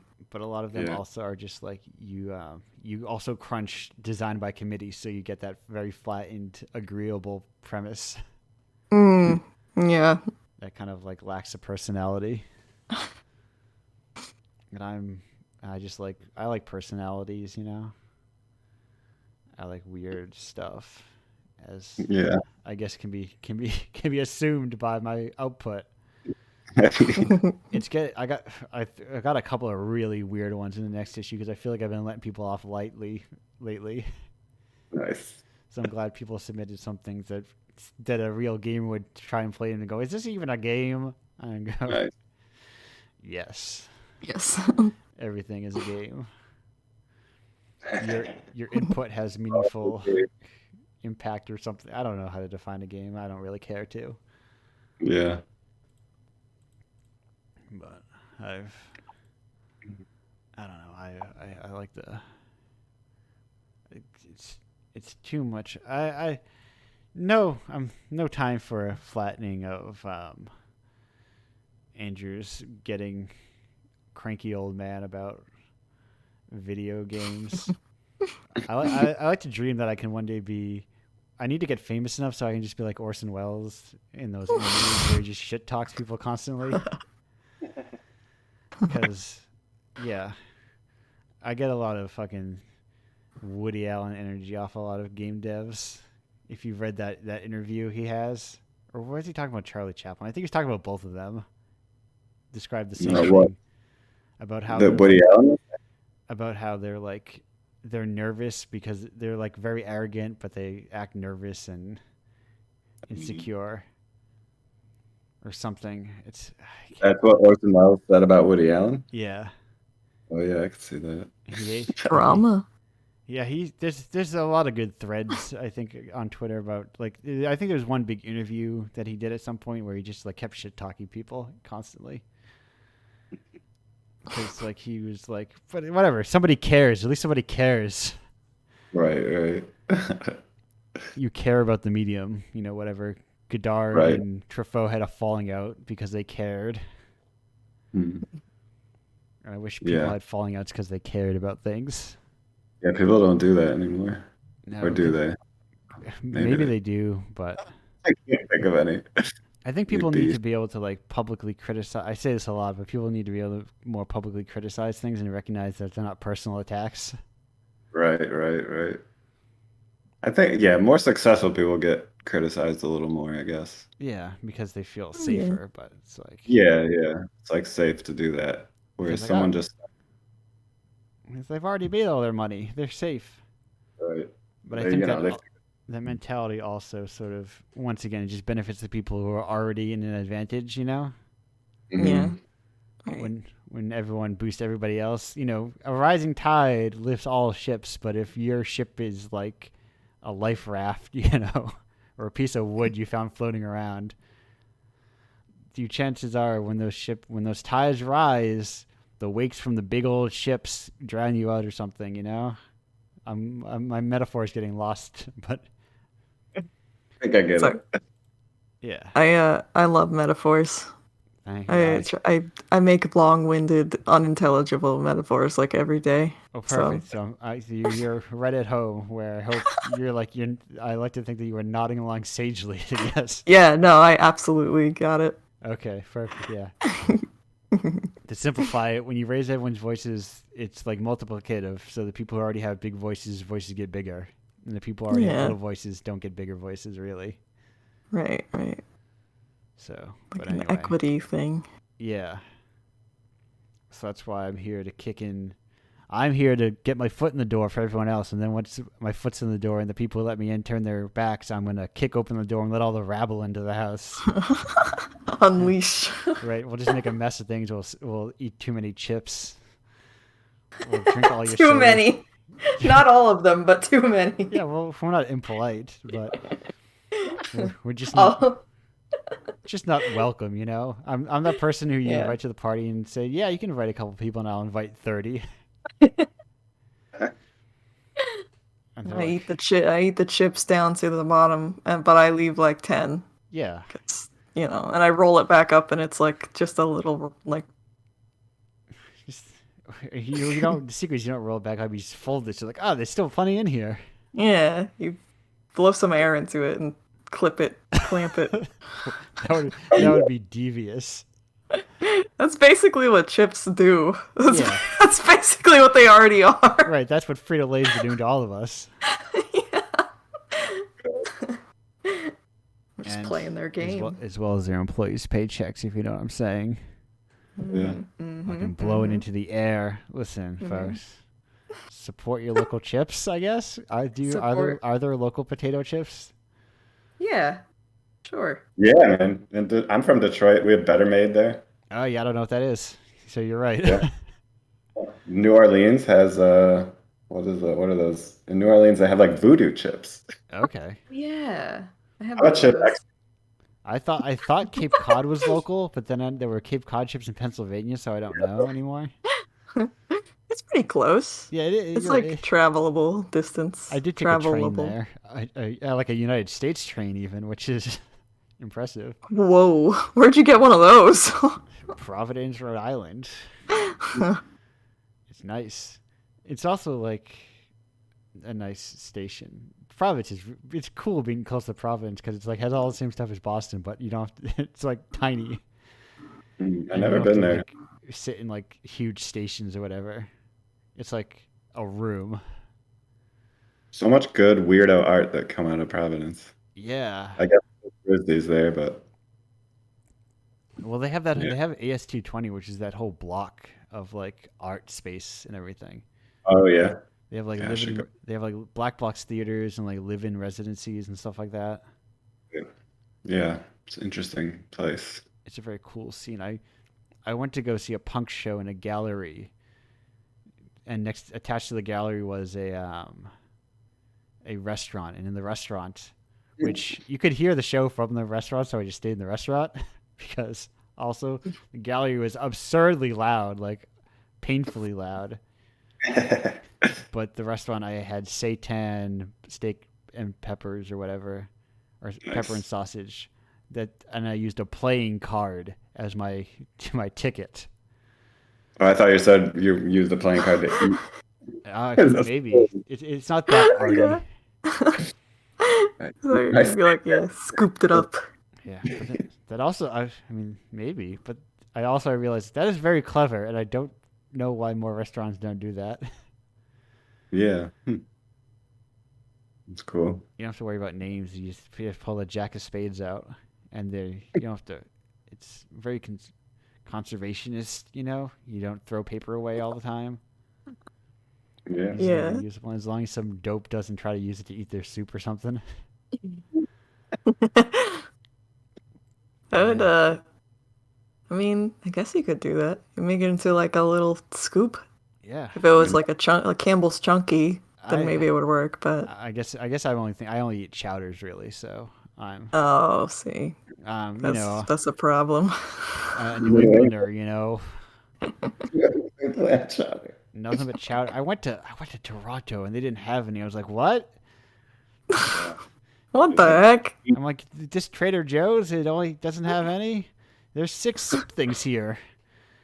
I'm used to clam chowder being a default soup option. But whatever. I missed that wish I could go back. What has happened to the world? We don't It's just- we don't even have clam chowder everywhere anymore. Yeah, it's gone to hell. The whole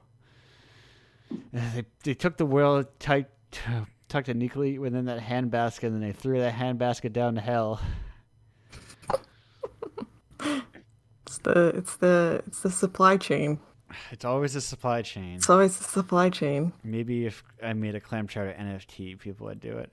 Well, Oh my god. That'd not even be like. Can you NFT combo? Just Yeah. be a picture maybe a picture Take of a clam picture. chowder that comes with my clam chowder.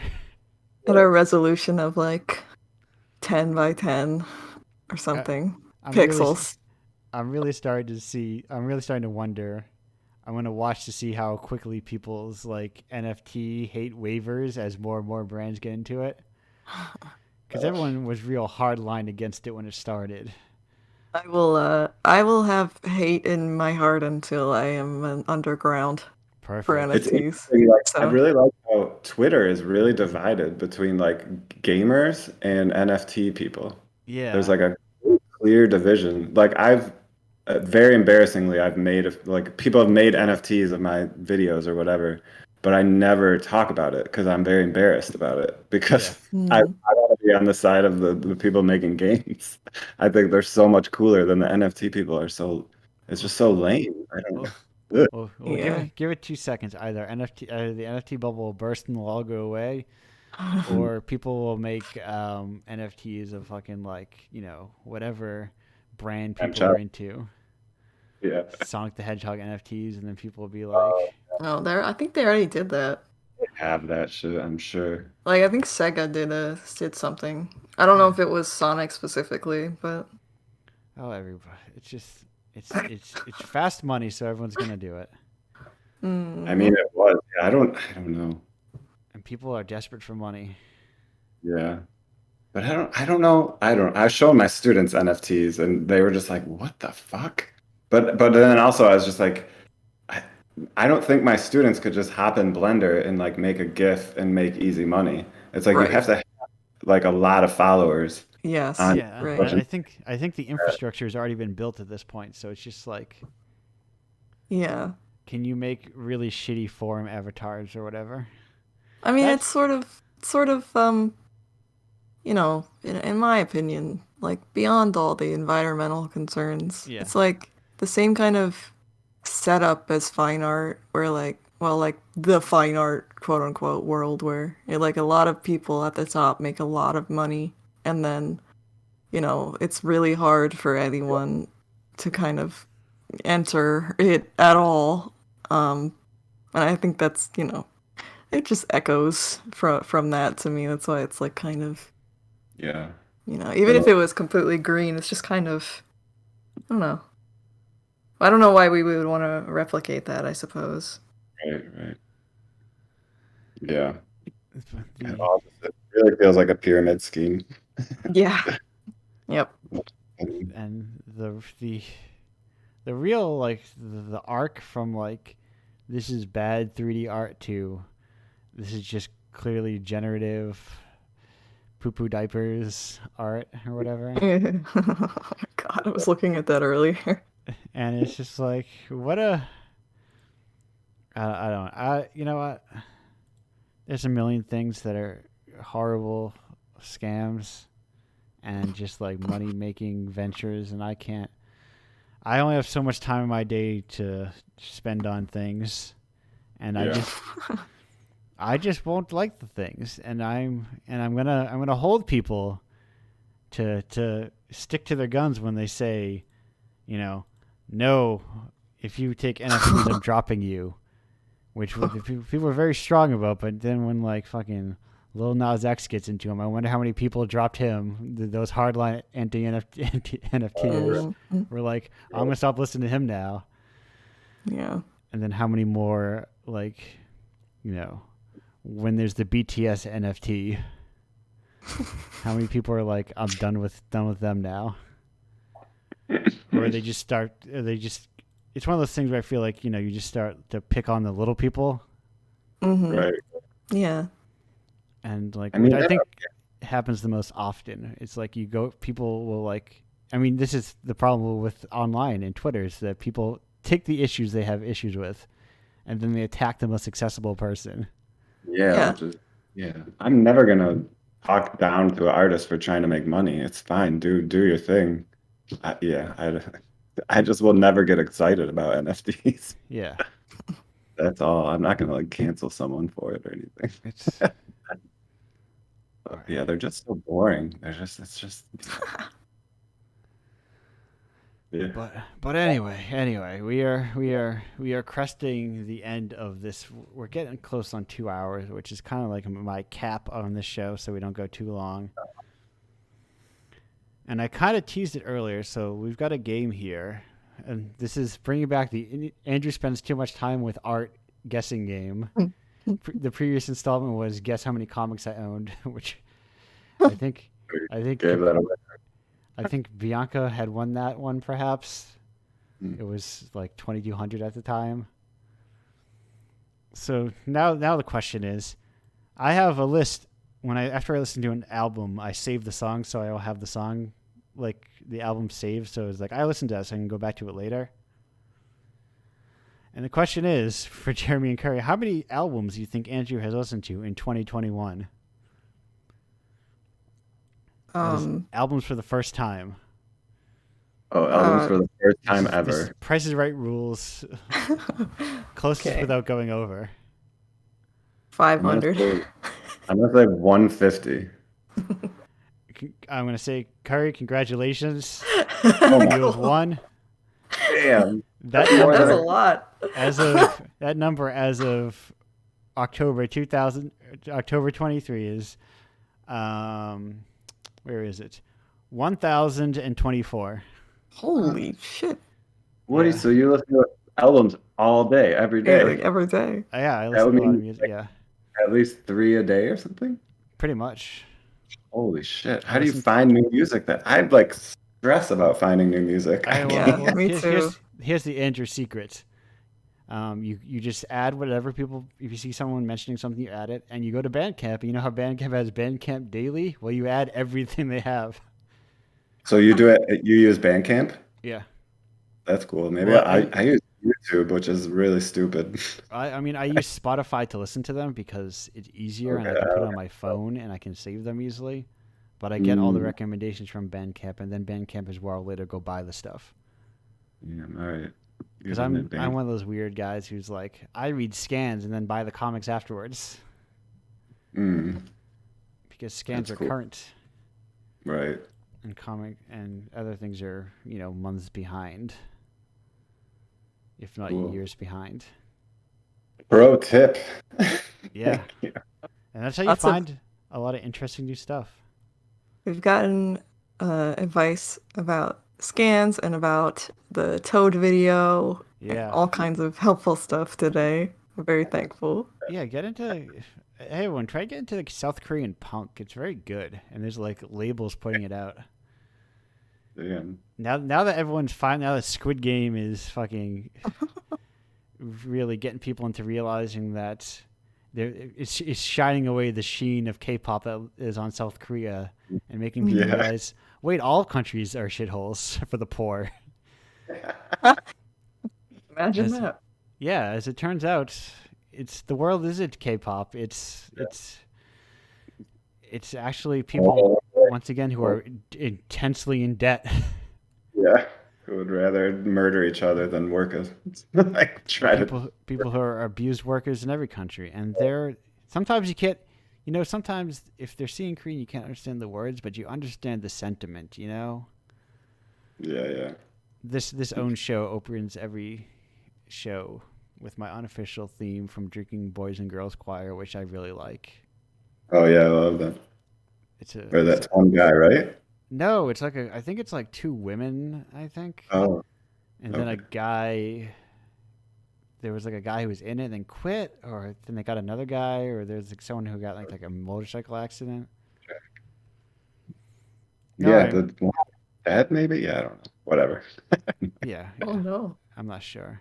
I can't remember because I remember the new album Marriage License is very good, and one of the things is about like how the artist wants to marry her girlfriend but she can't or something because Korea and laws and countries and like ain't that fucked up. Oh, It's also got a very good cover, but fucking imperialism really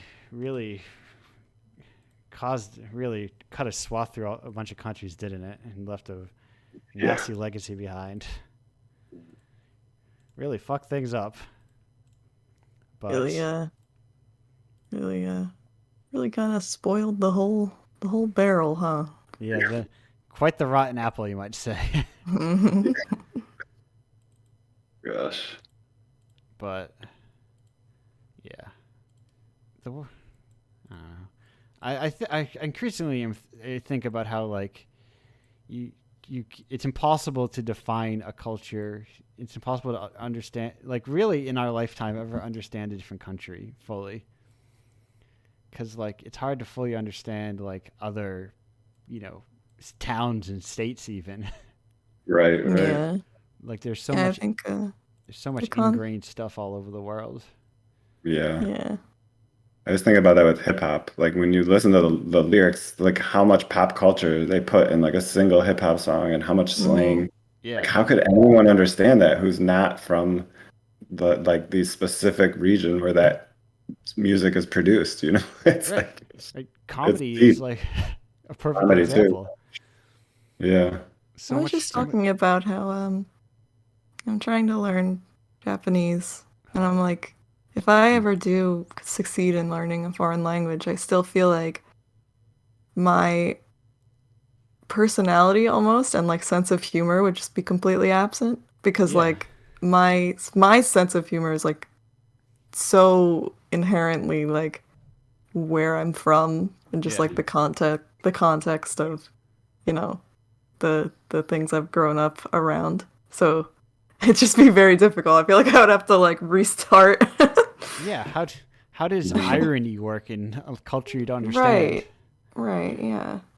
It just takes years and years, I think, Yeah, being a Yeah. You could certainly adapt. I mean, that's yeah, for what we do. you That's need what sure. humans to bake love it in. doing. But anyway, Yeah. I'm also Yeah. learning. What is it? Let's have a little secret sidebar, Curry. How are you learning the language?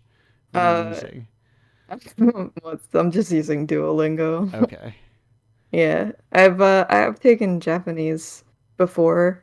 Yeah. It's kind of just a thing I've attempted to do for a while. So I always have like a stopping point, right? Like I Yeah. refresh the memory up until this point, and then I go a little farther, and then I like fall off with it, and then I have to restart again. But so I'm just using Duolingo to. I'm gonna do the Duolingo course, and then I'm always perpetually like, oh, like I'll do a actual like I'll get a tutor or something Yeah. eventually. But I've just been using the Wani Kani on like mm, the side, just like learning obsessive amounts of. Because I tried Duolingo and it just like Duolingo doesn't work with I guess how I learn language perhaps. yeah, no, it's not completely conducive to me either. Um, it's just kind of like I don't know. At this point, I've been wondering if I just kind of like the streak number to go up, Right. like, I like, think that's where I was because I was like I'm not learning much hmm because like I'm not learning grammar and things I need to learn. yeah, Like because I was also doing like I'll refresh my Spanish knowledge while I do that. And I was breezing through that because like I understand Spanish yeah, grammatically, but like it just didn't feel like I was it feels like you can guess your way through it too easily. Yeah, absolutely. Absolutely. And I was guessing I wanted the bird to think I was good. Yeah. Yeah. I But like getting those gems, and I like seeing the streak thing light on fire. yeah, I feel like I started learning. It's like, well, I it would be important to me as someone who like wants to do cover indie games and support indie games, and also theoretically get into preservation, that it would be helpful to speak the language of one of the largest producers of video games historically, Right. you know? Right, yeah. And then and I can't just like sidebar through like a romance language and kind of fumble my way through like I can with most of those. Yeah. Yeah. I mean, And Japanese, it's like you're learning multiple alphabets yeah. and the language on top of it. And I also like comics, and that means I can read cool indie comics that Oh, aren't yeah. translated. Theoretically. Yeah. It's very applicable. To my very specific taste. Yeah, yeah, same. But anyway, we're gonna wrap this show up. Goodbye. Thank you. I'm gonna say Yeah, it's goodbye great. to I'm gonna say goodbye to this album. But before I say goodbye to the two of you, we gotta plug things. This is a show after all. So Jeremy, what have you got to plug? I got a lot of stuff going on right now. People could just go to my webpage, I guess. It's just myname.com. I'm in, if you are in time in New Well, York, no, what I is have, that? What is that name for people who are just listening? it's jeremykouillard.com is I can put it in the chat, I guess. I'm also gonna do that. Don't worry about that. I got Okay. that part covered. And that is a COUILLARD. Correct. Wow, good job. Yeah, you got it right there in the window. I do have it right there. I was looking at it. As someone who's had to like spell my last name a lot, because I've come to recognize like no one's going to be able to pick up that name on audio alone. Oh yeah. But yeah, there's a Gray Area Festival in San Francisco I'm in right now. I'm giving a talk there on Monday. That's on my webpage. If you're in New York, I'm in Midnight Moment for the rest of October, where some of the Fuzz Dungeon video game plays on like 80 billboards in Times Square. It's totally crazy. And then your festival, Andrew, that you curated in the Netherlands in November, Yeah, and I just see that right now. my video games. Yeah, thank you. Oh, no problem. That's what it's here for. That's me kicking down the door and letting the rabble in. You know. Yeah. All right, Curry, what have you got to plug? So, I'm on Twitter. You can follow me on Twitter. It's Curry_swirl. And my visual novel is on my itch page. It's just curryswirl.itch.io. You can find it there. I just opened an imprint shop. If you like my drawings, you want to put them on your wall, that'd be kind of cool, right? They're good drawings. I'm looking at them. Thank you. But people should, while they are checking me out, they should also check out, if you like indie games, you should check out my girlfriend's game that she's debbing. It's at Tink Game, TYNK Game. It's Tink in the Final Funnel Record. It's a really incredible project, and I am amazed every day by the stuff she comes up with and shows me, and you do not want to miss it. It's very, very cool. I really recommend it. I saw it and I go, that's a good. I go, that's a good one. Yeah. It's amazing. Everybody flock to the page. There are some times where I'll see a game, I go like, I hope they submit it. Some games are too good. You know what I mean? I say that. I suppose. or at least rather, the artist wants to get their proper launch first. Right, yeah. I mean, here's no. What? That's the first time it's ever happened. Usually audio breaks, but it was playing out of my speakers. Oh, okay. I was going through the images of Tink, and one of them was an auto-playing video. Oh, yeah. She posts little clips for Screenshot Saturday. I liked it. It's a good kind of pixel art I'm a fan of. Yeah, it's gorgeous. It's very, very beautiful. It's someone who can be kind of Not picky, Yeah, but that's like I think that's all I got. perfect. It looks like, how do I just describe this? Like, before I get to avoid going on a mild tangent, I would just say it looks like an actual like pixel art within the medium of pixel art. Hello? That's hard to describe what I mean by that, but I feel like sometimes people use pixels and it doesn't evoke a previous, like, the style that it was born out of, like the pixel style. But it does. But what I'm saying, Tink does evoke like a GBA or something. Yeah. I think I like cut out for a grip there. I couldn't hear anything for a while. I was kind of like meandering, trying to find my words that don't have. You know, when you have a concept fully formed in your brain, but you don't have words for it. Yeah.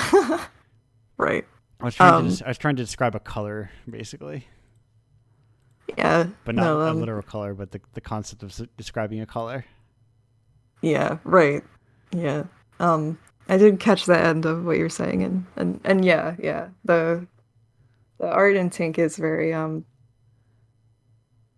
don't know, it's very different. Like it's like building on stuff and has its own voice, but it has like rules, you know? Like it Yeah.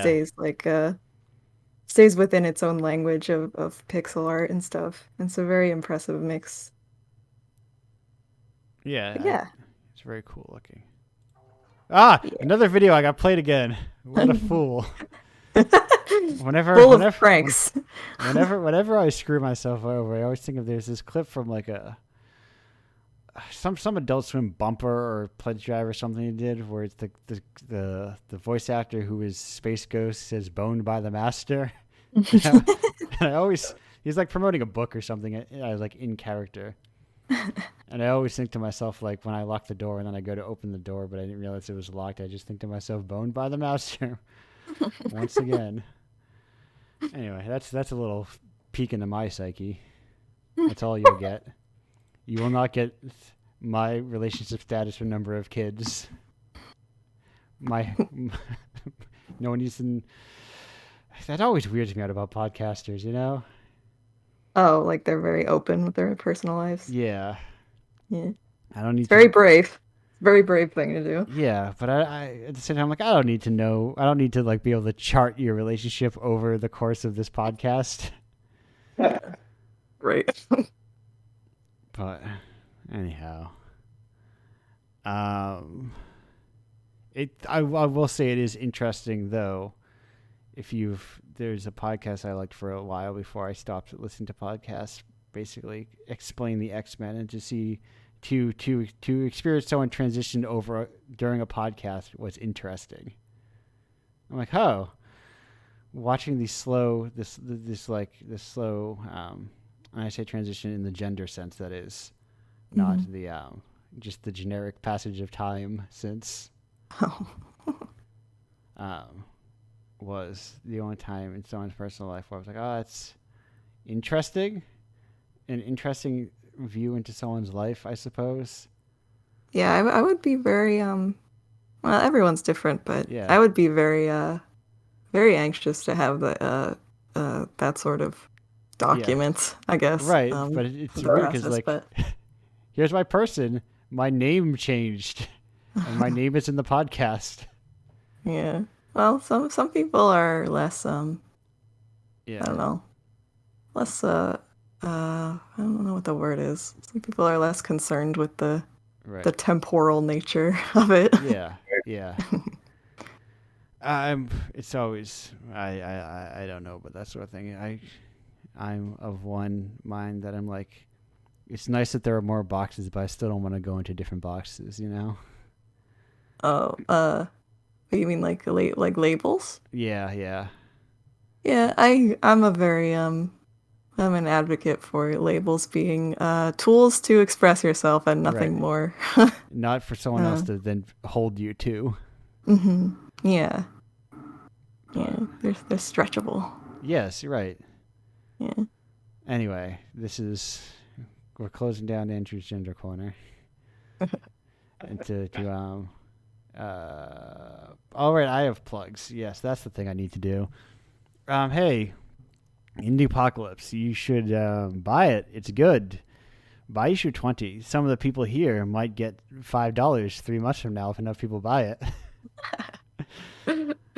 That's kind of Come how. on, I'm banking on this. Curry needs some new,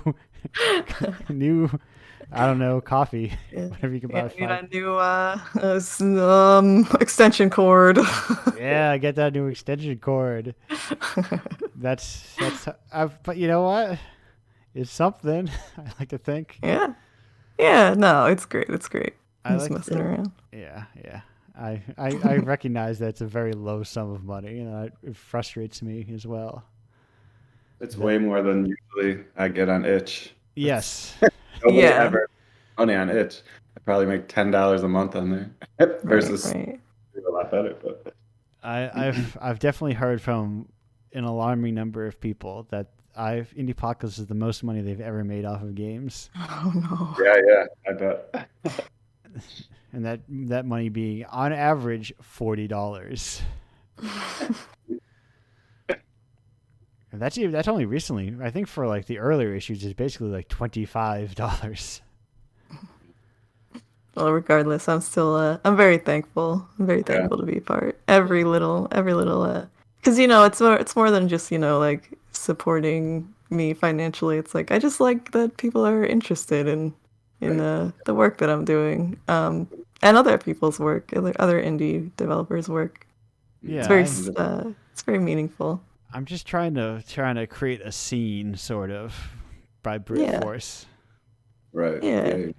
It's not brute force. Seems pretty natural. Yeah. I'll Well, play. sort of. Well, by brute force, I mean by just putting it out there and acting like it's important whether people pay attention to it or not. Yeah. And just putting it out month after month and not worrying about, like, folks, the secret to making art is paying off all your debt. That's the true secret to the world. That we discovered on this show some months ago when someone's like, how do you do this? I'm like, I paid off my debt. In that case, I might not ever truly make an art. No. That's the unfortunate thing. It's a real shackle on the freedom. It's like when I pay off, I'm like, wow, I just have like mountains of money flowing in now. It's absurd. I'm kind of banking on just kind of coasting until I die.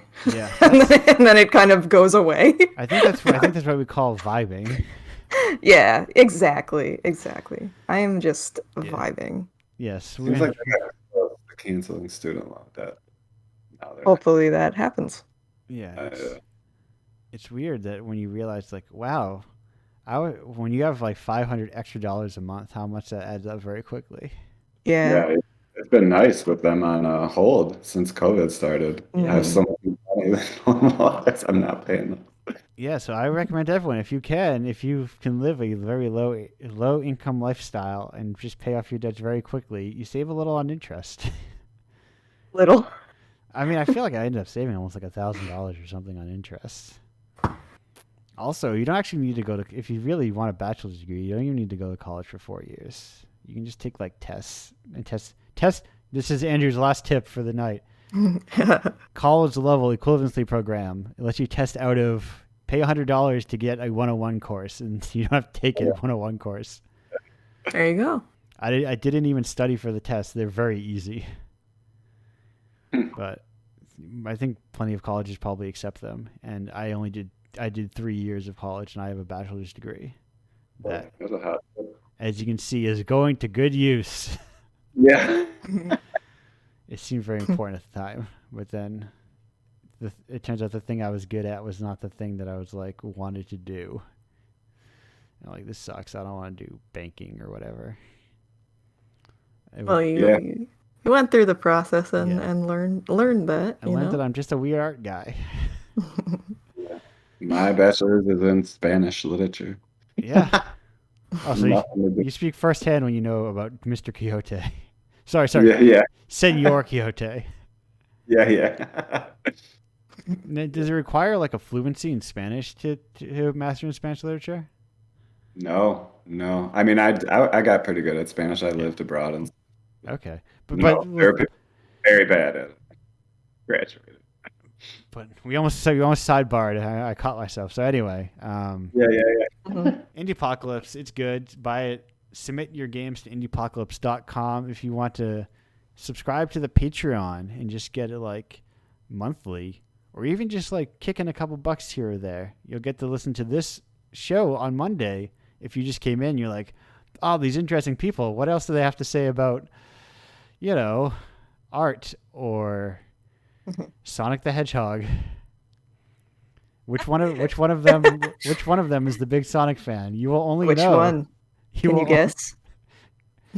The answer may surprise you. You will only know if you subscribe. Or There are wait. no other avenues of which to learn that None. You can't click. information. You can't click to any of their Twitter profiles and see a picture of Sonic in their pinned tweet. But what are your opinions on Sonic eyes and they're ever widening? They're ever widening? Didn't Sonic's eyes just start to split out more and more as he got older? I think I think they should be as large as can accommodate. Beautiful. I'm an advocate for gigantic eyes of any A kind. couple more Sonic questions. Ben Schwartz, how good of a Sonic do you think he makes? Honestly, he is my third favorite. That's Which there's like 15, so that's a pretty good rate. I was gonna ask how many Yeah. Sonics there are. That's pretty good. Who are the number 1 and 2? number 1 is Ryan Drummond. Okay. And number 2 is what's his name? The one from the OVA. I believe it's hang on. Is that It's your Martin. little white Sonic? No. No. It's Martin Burke. Martin Burke. Okay. Yes. Okay, that's good. Very very strange interpretation of Sonic that I really enjoy. Maybe I'll need to check that out. As a Ben Schwartz fan, I'm relieved to hear that. Yeah, no, I really actually like his Sonic voice. Okay. The characterization of Sonic is, But I mean, it's a movie. it's a movie. What Yeah, can it's a you- movie. What do you want from it? True. I I enjoyed it. I feel like I had one more actually very. Okay, the last final pressing Sonic question I have before we wrap this up. Yeah. Sonic and human women, pro kissing them, yes or no? No. No. I don't like it. I don't like it. I do not like it. That is the one. You will not see me. I've been an advocate for many things on this particular little show, but not for that. Not for Sonic kissing human women. No. Nope. So as we get out, and I want as we close the show down, make sure none of you are like Tails, and none of you when you go online get trolled. Yeah. Don't Get trolled. Don't get trolled, everyone.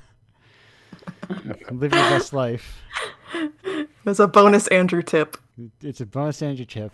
And remember, if you're gay before they call you gay, they can't make fun of you for it or something. I didn't know about that one. I forget. Wish what it I'd known was. about that sooner. That's Bugs. That's a tip from Bugs. Oh, gotcha. Is Tails Gets Trolled a piece of modern art? I don't know. Maybe. Yeah. It's a classic at this point, I think. It's a canonical classic. Is it in the Library Yeah. of Congress? Hopefully. And with that, I gotta say, I'm gonna leave you as I do, pretty much every week, with the aptly named Imposter Syndrome by Sidney Gish. Also, news came in. Last breaking news. I will be in Boston tomorrow as part of the show thing. But I'll also, a week later, will be part of that flea market I got in. Nice. Oh, cool. So Congrats. if you're in the Boston area and you have either next Sunday or the Sunday following open, come and check it out, my stuff, and buy Indiepocalypse. I'm in a place. Yeah.